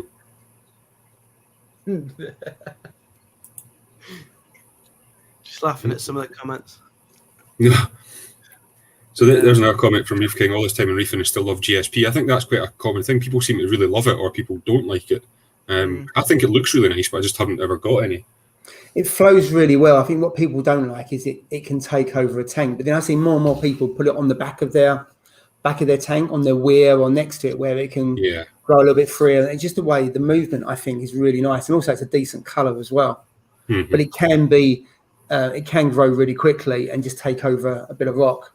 A bit like Xenia, because I think Carl Reef King likes Xenia as well. I like Xenia. I just think the way they pulse is really good. But some people absolutely hate them because, again, they're like weed and they can just grow really quick. Yeah. Yeah, I do like the movement of Xenia, but I've just been put off. I don't know if it's a bit of a myth or whatever, but just been put off the amount that they take over. Yeah. A little nana. Like I don't want anything to grow quickly either. I just want it to be colourful because obviously it's a small tank. Yeah. You can put Xenia on a separate rock. The only thing is sometimes bits break off, so you have to be careful that it doesn't then spread to somewhere else. But if it's a bit like GSP, if you keep it separate on a separate rock, it can grow, take over that rock and look really nice. Yeah. But there you go. It looks ideal when you see it on the back wall, like you say, Paul. I think that's the one that I think is really nice. Yeah. I'm just trying to find a comment. There was a comment by Rudra. It's here. What rocks do you guys have? Is that Carib Sea Life rock, Jay? Now this seemed to cause quite a debate in the chat, so that's why I thought I would put this up here. So me personally, I've got the DD dry rock that I used. It was dead, it wasn't a live rock, and I really liked it. But again, it's dead rock and doesn't have any colour to it. But I mean, it's starting to grow now. But I think yours, Jay, is kind of purple tinge to it, is it not? Yeah. So it came with a little bit of kind of purple tinge, so it looks like coralline. Now is that the Real Reef rock? Is it that you've got? Yeah. So I'm just going to find it now. I'm going to find a picture. It wasn't cheap. I think it's nearly £300 a box, but you do get loads. Yeah, the Real it's quite heavy though, isn't it? Because I've got that in one of the tanks, and I'm not too sure how good it is for filtration because it's quite solid. It's not really porous, is it? Whereas some of the others like Marco and others, I think, are more porous than that. Hang on, Jay, I'll put you full screen again. But I can't honestly fault it. I think is that TMC stuff, Jay? Is it? It's TMC Eco Reef Rock. Okay. You get different shapes. I've got box A. See, with that one, I've heard some really bad things about that. If anyone who's on Ultimate Reef around it, there was a batch that they had that leached, and it caused all kinds of problems for people in terms of phosphate. They couldn't get rid of hair algae, but I think it was a particular box, and TMC wouldn't admit it to begin with. I think the latest lot they've got, I think, is okay. I haven't heard of anyone probably in the last 5-6 months having a problem, but I think it might have been last year, or it might have been the end of the year before, where people are having real problems with it. Yeah, there's a comment there from Jamie saying it was leaching cobalt, but you've had ICP tests, John, haven't you? So, Jay, you don't want that, do you? I mean, I've never had a problem. You might have been all right. I think it was a particular batch. So go on. I had a Triton water test, and that didn't show anything negative, and I've never had really any pests covering it or anything like that. And now it's the coralline's attaching to it quite well. So you seem to have quite a lot of coralline in your tank already, Jay, don't you? Yeah, I mean, it's starting to go on the back wall as well and stuff right now. I only have tiny little spots on mine. I don't have much anywhere, to be honest with you. But I mean, I don't really know how it gets into your tank. Does it come in frag plugs or so on? Or quite often it comes in on frag plugs. You can buy bottled stuff that it's contained in there, but quite often people are bringing it in on a frag plug. Yeah, mine came in on a frag plug. Yeah, and then some people will take some out of some people's tanks, just crush it up, and just put it in your tank, and then it will start growing from there. But you just have to be careful that you don't bring any hitchhikers with it, or any spores from Actasia or anything else. So that's the concern about taking it from someone else's tank potentially on that. So I mean, I've got a couple of tiny ones. Mine came on the Zoa frag. You know the Zoas that never opened? Yeah. I could never get them to open, so I've been them, but they gave me the coralline. So there we go. There's a silver lining for you. Yeah. Frag was covered in coralline, so it must have been my tank that just kind of didn't like. Yeah, and someone saying MB Reefing saying that you can get coralline from snail shells. I've seen that as well. Mm-hmm. I think a lot of people have seen. What was the one that I'd seen there? Sorry, I'm just trying to find a comment. Reef rock. There's the one from Colette on the screen actually leaches silicates into the tank. She's had that issue in the flex with a lot of rock. I had diatoms for quite a while, so that's probably why. Could be. Yeah. So did you just put your rock straight in the tank, Jay? I take it you didn't mature it elsewhere? Yeah. Well, at that point, I was an absolute beginner, wasn't I? I'm only eight months in, but... Yeah, I've done the same, mate. I put mine straight in the tank dry. Yeah, no, I bought it out of the box and just set it up and put it in, then put the water in. Yeah. I did have high silicates on my Triton test, which I thought was from the sand. I just assumed it was, not from the rocks, but it probably was the rock, actually. But the it could have been. Settled in, so, yeah. But some sand, you can get silicate in there and it'll just burn out over time. So it's hard to tell whether it's from that or from the rock, but the main thing, it's okay now. But when you start out, you don't even think about, well, do I soak the rock? You just think, I've got the rock, I'll plonk it in, I read it, I cycle the tank and off you go. You wouldn't even think of that, would you? No, so this one here from Bravo 20 was a comment that I picked up on during the week. Now, he went and collected some natural seawater from kind of local to him, so up just north of Dundee, I believe it was, quite a decent bit, and it's really high on iron content. So I'm wondering if anybody else has had issues with that before. Now, obviously, depending where you are, if there's harbours and so on, that might be the case, but I just don't know why it would be so high with iron. Has he used it, or has he just tested it? I think he's just tested it, mate. I mean, I haven't seen that many people that have had success with natural seawater. I've had them that with softies, but not people that have maybe got a lot of SPS dominant. I'm not saying you can't do it, but I haven't seen that many, certainly around where I'm here. But then if you go out to the coast here, the water's pretty crap, so I wouldn't trust it anyway. But I don't know if anyone knows anyone has had really great success with natural seawater, SPS dominant, or a mixed reef with a lot of SPS. I'm sure there are some, but I haven't seen it, or not many people. I think it's just the hassle involved with natural seawater for a lot of people just puts it completely out the window. I mean, I suppose it's fine if you live local to somewhere with really good water and you can go and collect it, no problem. But for 9 out of 10 people, I think it just makes it unrealistic. So, mixing up your own water is so much easier. But I think it is anyway. I've seen a couple of LFS that have it, tankers come in and deliver it to them. I don't know where they get it from. So it must work, because people do keep tanks successfully. I think Secret Reef is there. Matthew, his tank is stunning. So, yeah. And he's got a mixed reef with some SPS. Is he on Instagram? Yeah, he is, mate. You'll really like his tank. It's stunning. Let's have a look. He live streams on Instagram with Colette from time to time, doesn't he? That's the right. Yeah, that's right. Yeah, I'm thinking of. Yeah, I've seen his tank. It's fantastic. Belgium, I believe, mate. Yeah. So Secret Reef, do you go and collect the water yourself, or do you get it from an LFS? I'm following. I don't know where he gets this from, to be honest with you, mate. I dare say he'll come back to us, but what we're looking at here. How did you get natural seawater? A few people are going. I mean, there's Black Pearl Reefs and he's going natural seawater. So where it'd be interesting to see how many people collect it themselves, if they do it or they get it from their LFS or from elsewhere. Because you see pictures on Facebook more than anything else of people going down to the coast and pulling it in. I saw someone the other day that get it from Southend, and basically that's the estuary from the Thames. And I'm thinking, I wouldn't trust that. I'm not saying it wouldn't work, but I'm thinking, would I take water that flows in and out from the Thames and put it in my tank? No way. I'm not saying it wouldn't work. I just wouldn't risk it. It's not that. Even the salinity will be way down on that, mate, because the amount of runoff from rainwater that goes in there, by the time it reaches down there, your salinity is going to be right down.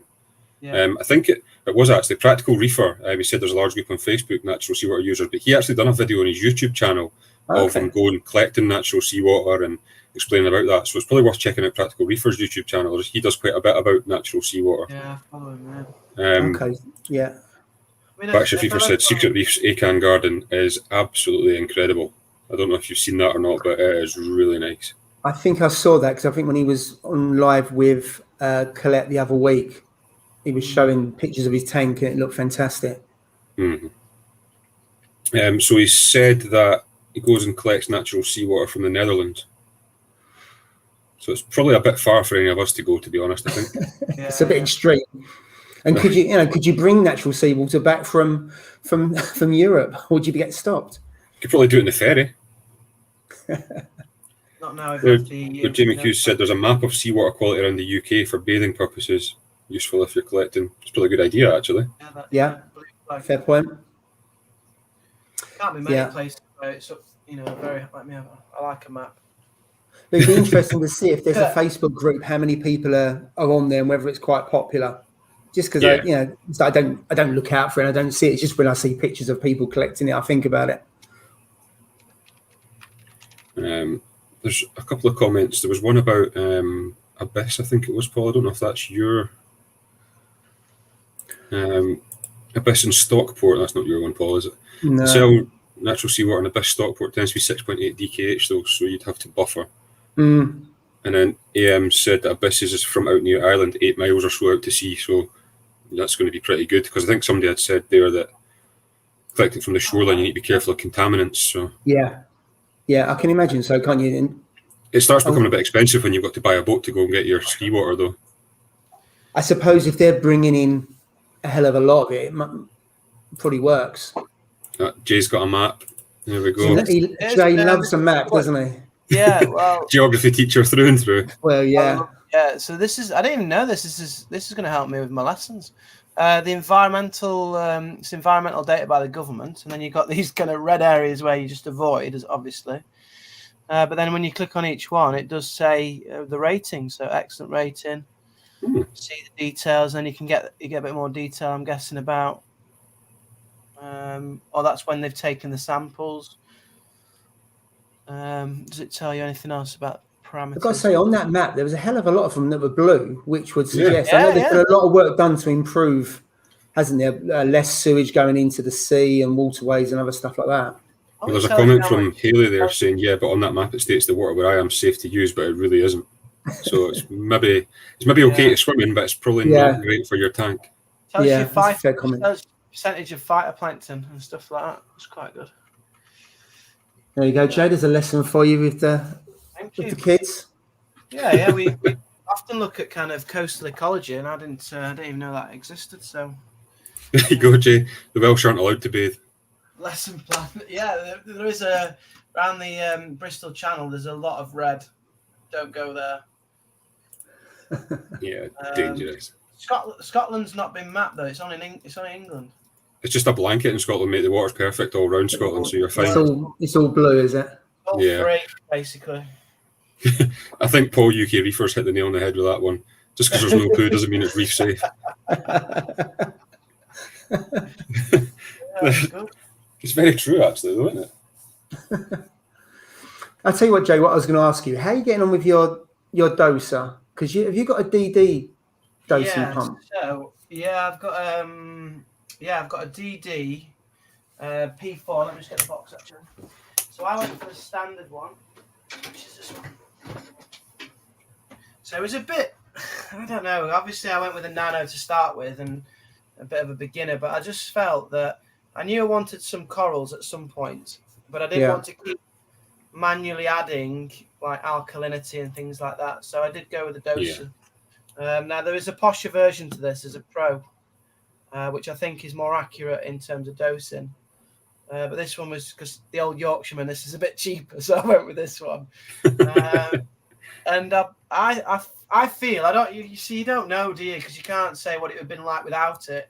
Yeah. But I feel that it has made it easier to keep things a bit more stable in a tank that predominantly would swing because it's so small.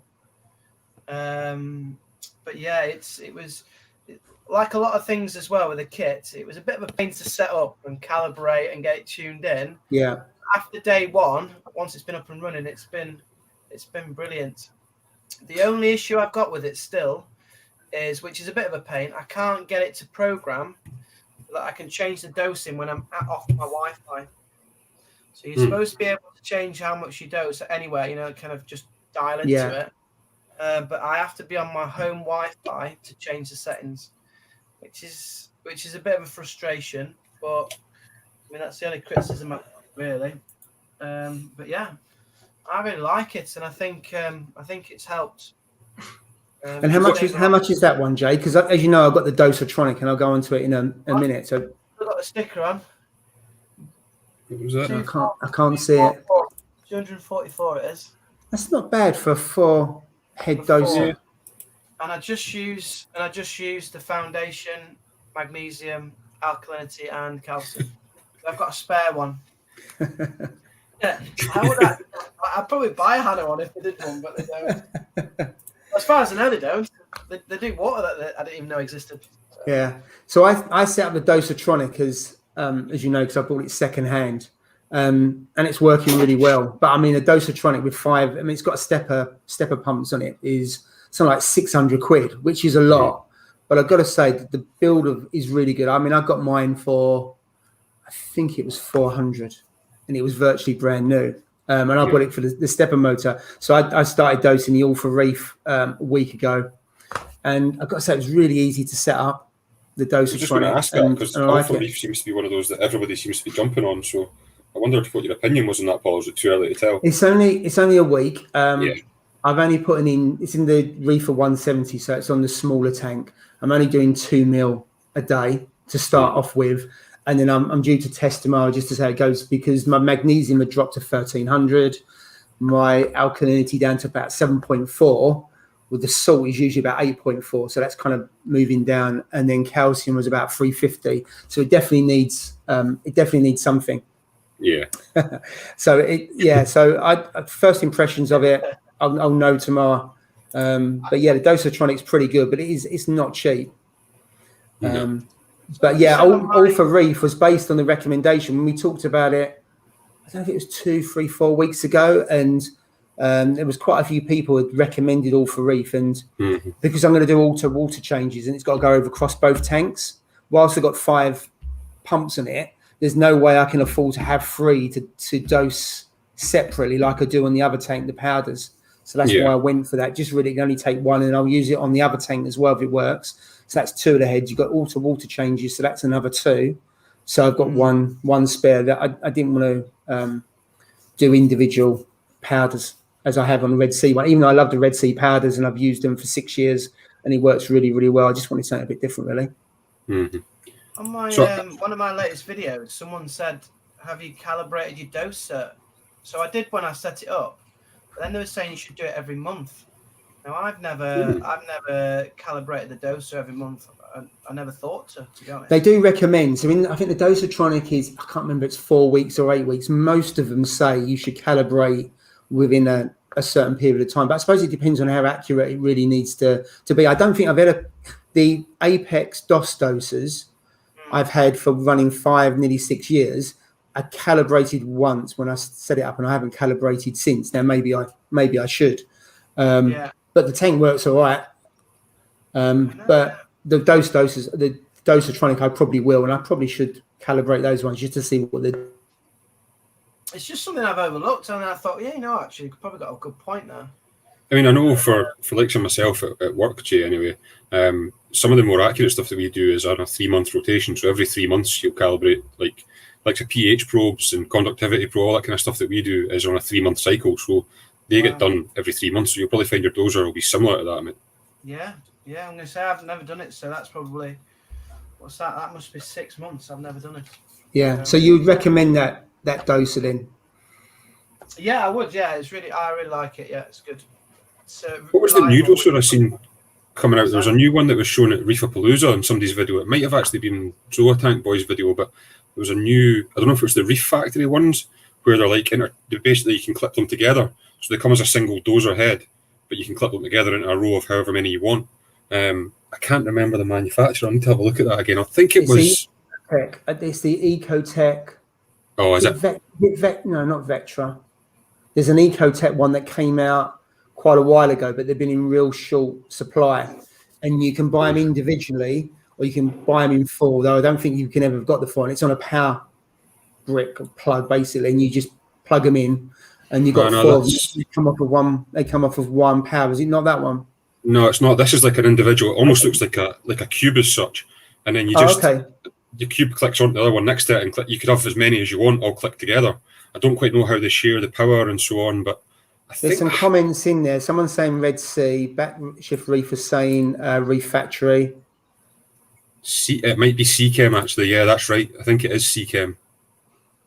Oh, okay. Yeah, a couple of people saying Seachem. So that was how does it work? You've got one, and then you can. So do they all come off of the same one plug adapter as you push them together? Because that's the advantage of that. Because having 4 individual doses, four plugs is a real pain, isn't it? I think it would be. Yeah. I'd rather have them all off of one. So they can't have that much power coming out of a dosing head. No, I don't quite know how they share the power. They weren't running in the video that I seen. They just had them on the desk and they were clipping them together and taking them apart again. So I'm not sure if there's connector pins that shares the power through it or not. I don't know, but I mean, I thought it looked all right, actually. It was quite an interesting design that you could just keep adding on to it. And like you say, if you can share the power through it, then fantastic. Yeah. What video was that on, Ross? I love that. I think it was Zoa Tank Boys' review of Reefapalooza. It was somebody's review of Reefapalooza. It was either Zoa Tank Boys or Jake Adams. Yeah, because I know I said to you about a video by Jake. I haven't had a chance to watch it. Yeah. He usually does pretty good reviews when he goes around to different shows and looks at the new products that are out. There we go. Bravo 20 has said they're on Reef Builders for sure. So yeah, it was Jake that had put them up. So it was actually quite a good video. He just went around showing all the different tech that was on at Reef Palooza. I was quite impressed with a lot of the stuff, to be fair. Yeah, because I looked at the Versa ones. I saw them at Coral Freak. They was on show there. That was a couple of years ago. But one that I had, a couple of people I knew who got the Versas, the first version, they were quite noisy. And then I think there's been supply issues, and you've never been able to get the ones that go on the 1 power brick and run 4 at a time. So I haven't really looked into it. And I've got to say, Kamoa doses are pretty good. I've had some Kamoa doses over the years as well, and they don't miss a heartbeat either. They're pretty solid. Mine, to be honest, for I think they make the D&D ones. They're the same. Oh, do they? I think so. Yeah. I mean, the instructions I think are the same as well. So I don't know. I don't really understand, but I think there's an overlap between the Kamoa ones and those. Oh, it could be. They could just make them, white label them, and just put their badge on them.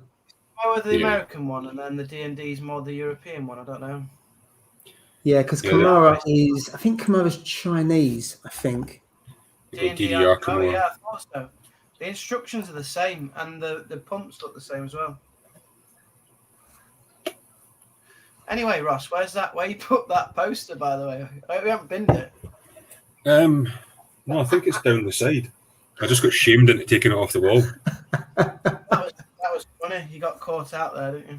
It was actually a Hooters calendar that I got when I was in America. The lassies pestered me that much into buying it that I felt bad. So I was like, yeah, okay, I'll buy your calendar. You know, it's the usual, I'm in this calendar, buy this one. I was like, no, I'm not interested. No, I'll just buy it. So you end up spending, I think it was $5 or something. And then, you think you've made their world at that point. I bet that was a hard conversation to have, Ross. It is, because they don't understand my accent, so you've got to speak really slowly and clearly. And then it's the same old thing of, oh, I've got an uncle from Scotland. Yeah, do you know don't him? want the calendar, you like looking half naked on it. Yeah. I can't believe it. So it's around the back of the quarantine tank. Just It's down the side, mate. Oh. I was going to say, is he around the corner for the crab to look at? The crabs. Well, he only gets it on, it's like reward and recognition. So he gets his 5 minutes exercise a day, but he gets the picture up on the wall for him to actually have that. So. I can imagine him sitting in the corner with his ball bouncing it up against the other end of the tank, like Steve McQueen. Can't you get him a mirror? Do they like mirrors, crabs? I don't know. Nah, I think mine would smash it, mate.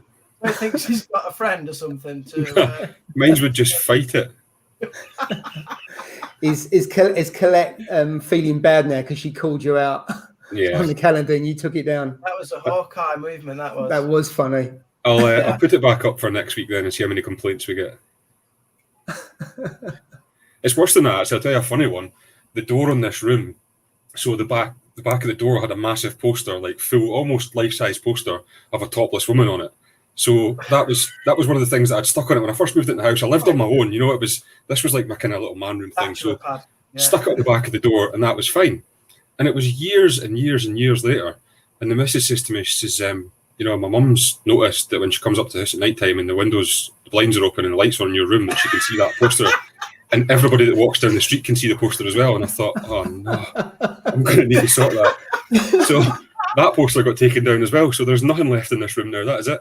Tell you what. Yeah, but back in the 90s, it's not unusual to have a nice poster, was it? From a magazine. You should have seen the garage.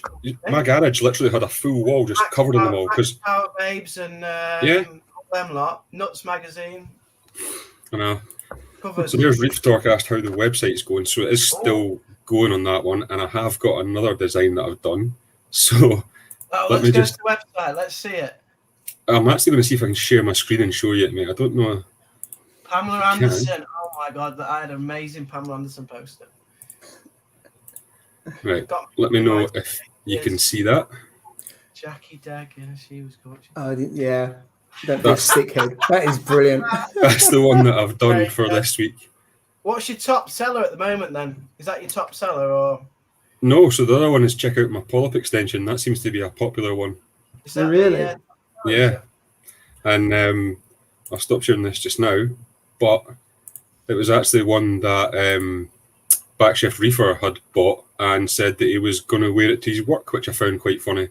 So if he does wear it to his work, then we'll see how that. There he goes. Yeah, love mine. Yeah, he bought the check out my polyp extension one and is going to wear it to his work. So we'll see. Not being funny. There's no way I could wear that to work and not get sacked. No, I wouldn't advise you wearing it to work. In a school. Raise some questions. It's a good talking point, though, Jay. You get loads of questions and have a debate about it. It might trigger an Ofsted, to be honest. Yeah. But I've seen on Instagram a few people showing off their Bearded Reef t-shirts. So you've done pretty well on that, and some really good designs on there, Ross, to be fair. Yeah, there's been a couple of people ordered actually. I was quite surprised that people wanted to buy them, so fair enough. I mean, I didn't expect the Bearded Reef ones to go, but I thought some of the funnier ones were a bit better. I mean, nobody wants to really wear somebody else's logo, I would think, but the funny ones are quite good. I like them. I like them. I thought it was really well made. Good. That is one thing I'll say. The quality. I mean, I'm obviously trying to sell my own t-shirts here, but the quality of them is really good. It is, and I managed to sort out the pricing now. So all the t-shirts are now $14.99, which will be the right price. And if you go to the actual checkout, the front page shows a different price, but the checkout's the right price. So it's on beardedreef.com. You'll get them. Free plug.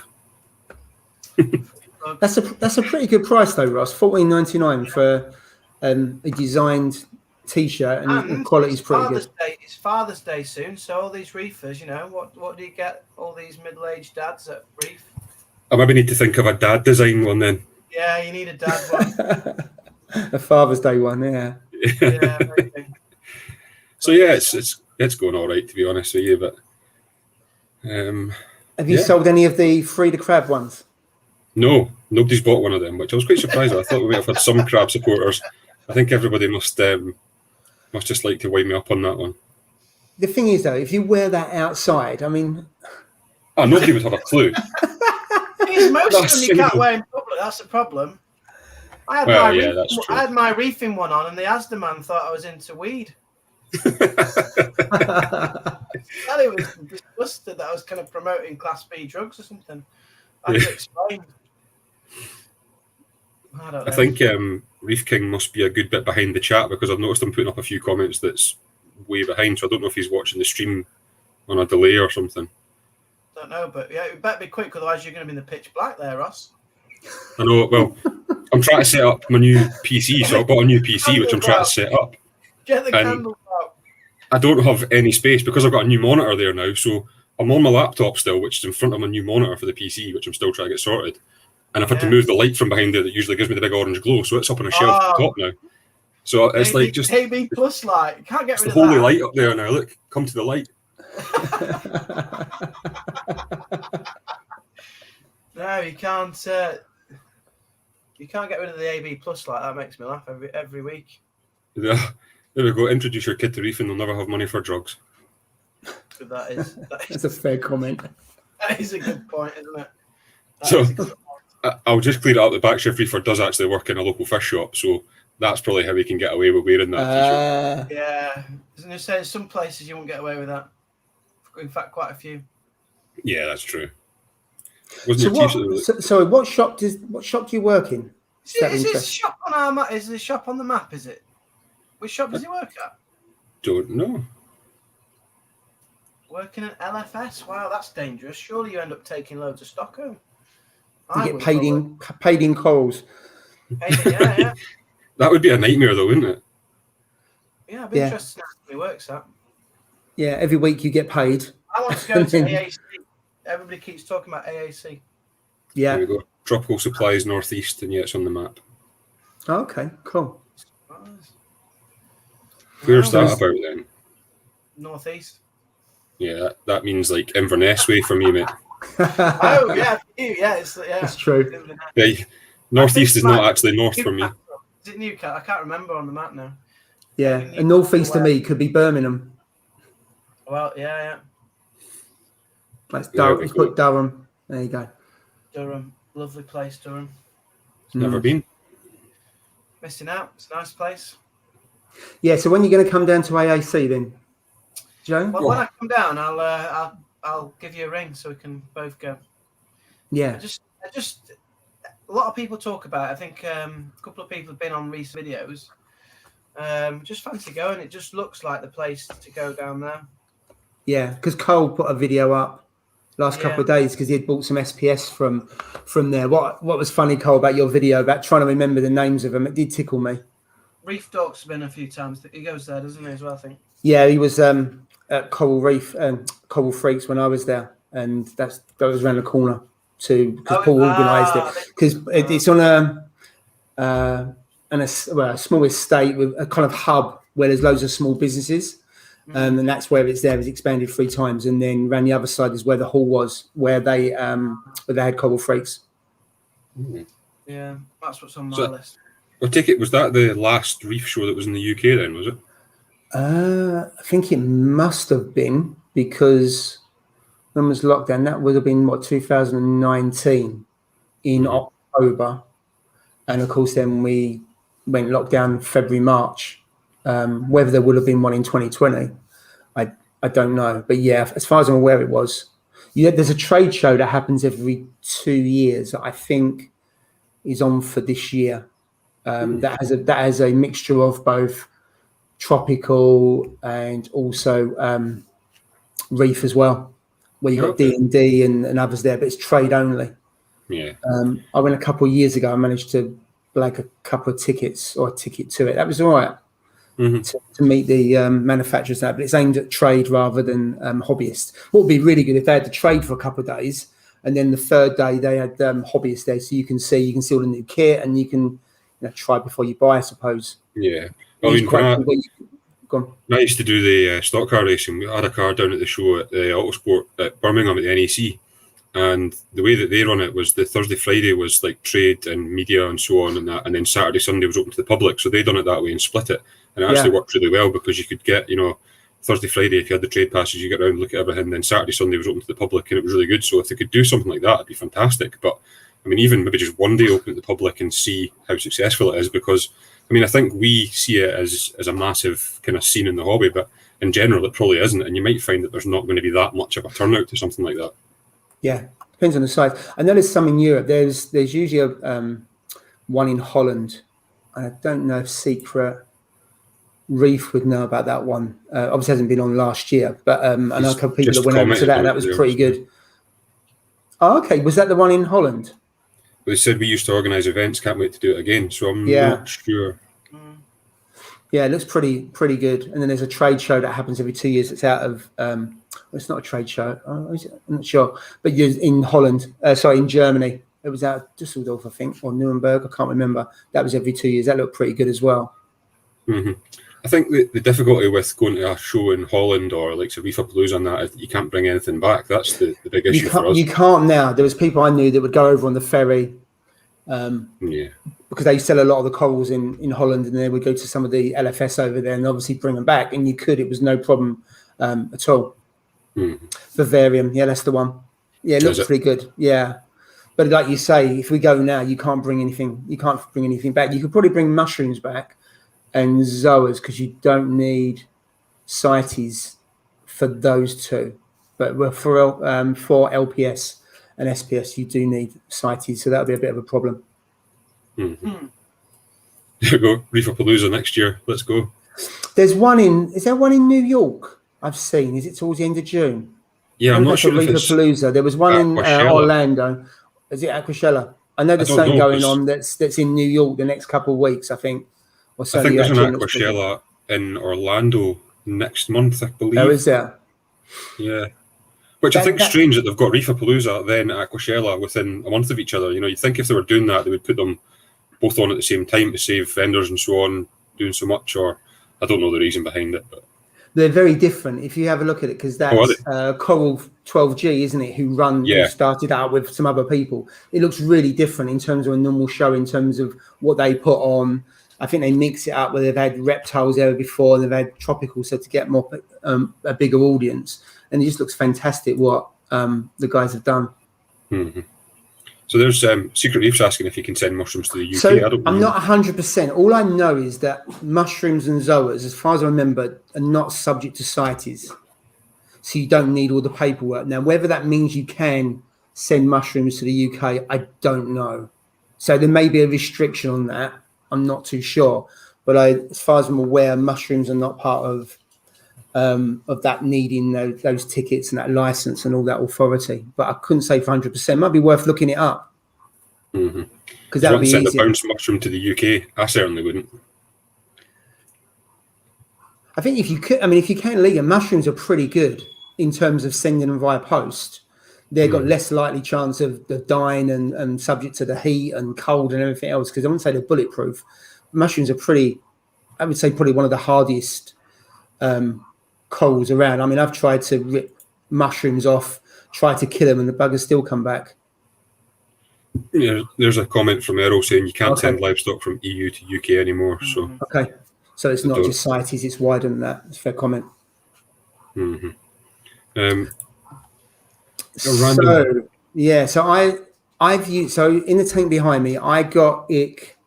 This must have been after about 18 months of setting up the tank, and I had it on the Vampire tang and the Regal tang. I used, as soon as I saw the spots, I used it on day one, and the spots went. I also increased feeding from once a day to 3 or 4 times a day, because when the fish stop feeding, that's when you've got problems. Now, it doesn't cure ick, because the only way you can do that is by removing the fish and going fallow for a period of time. But it did solve the problem that I had. And if you look at anyone talks about Polyp Lab, you get people getting really excited. You've got those people that have used it and it's been all right, and those people that absolutely hate it and say the only way to treat it is via a quarantine.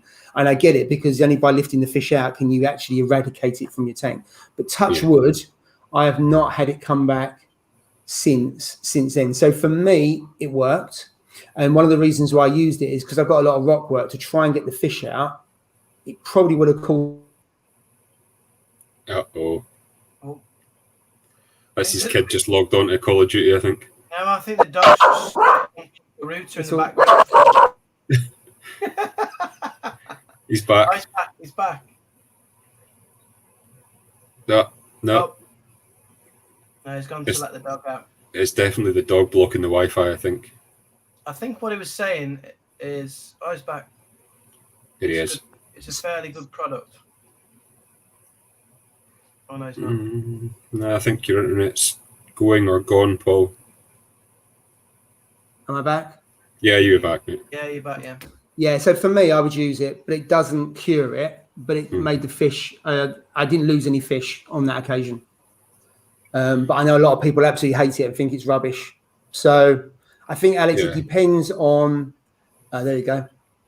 For me, you might be able to make something. For me, I when I had tangs, I always had a bottle of that spare, just in case I had it. Because what I find, some people, they'll have ick and they'll spend days and days deliberating about what's going on, and by that time the fish are too sick.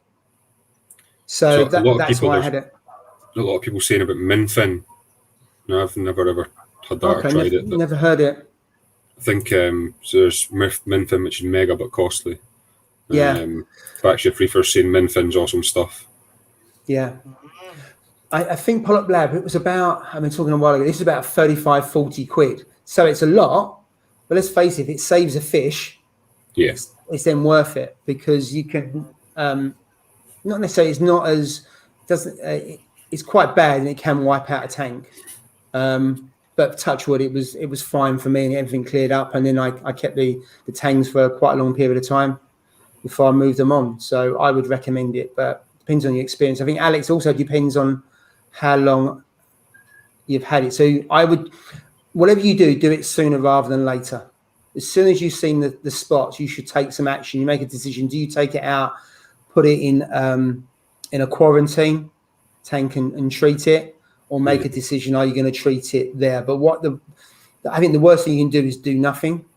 You need to take action. But I would certainly pile more food in, but then you got to watch your nitrates and your phosphates, because they'll go shooting up, which is what I did. So I did loads of water changes, and also you got to follow the instructions. I see people using Polyp Lab and they don't follow the instructions, because you need to do it when the lights are out, first thing in the morning, late at night.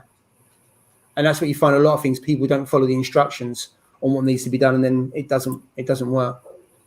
There's an interesting one from JB there. Just keep the fish well fed and the fish will fight it off. So for me, I don't know if it was the Polyp Lab or the fact that I increased the feeding. I can't tell you. The Polyp Lab might have been totally useless, and it could have been the increase in feeding for them that got them through it. I don't know. All I know is that I done both of that. That I used more feeding, and that.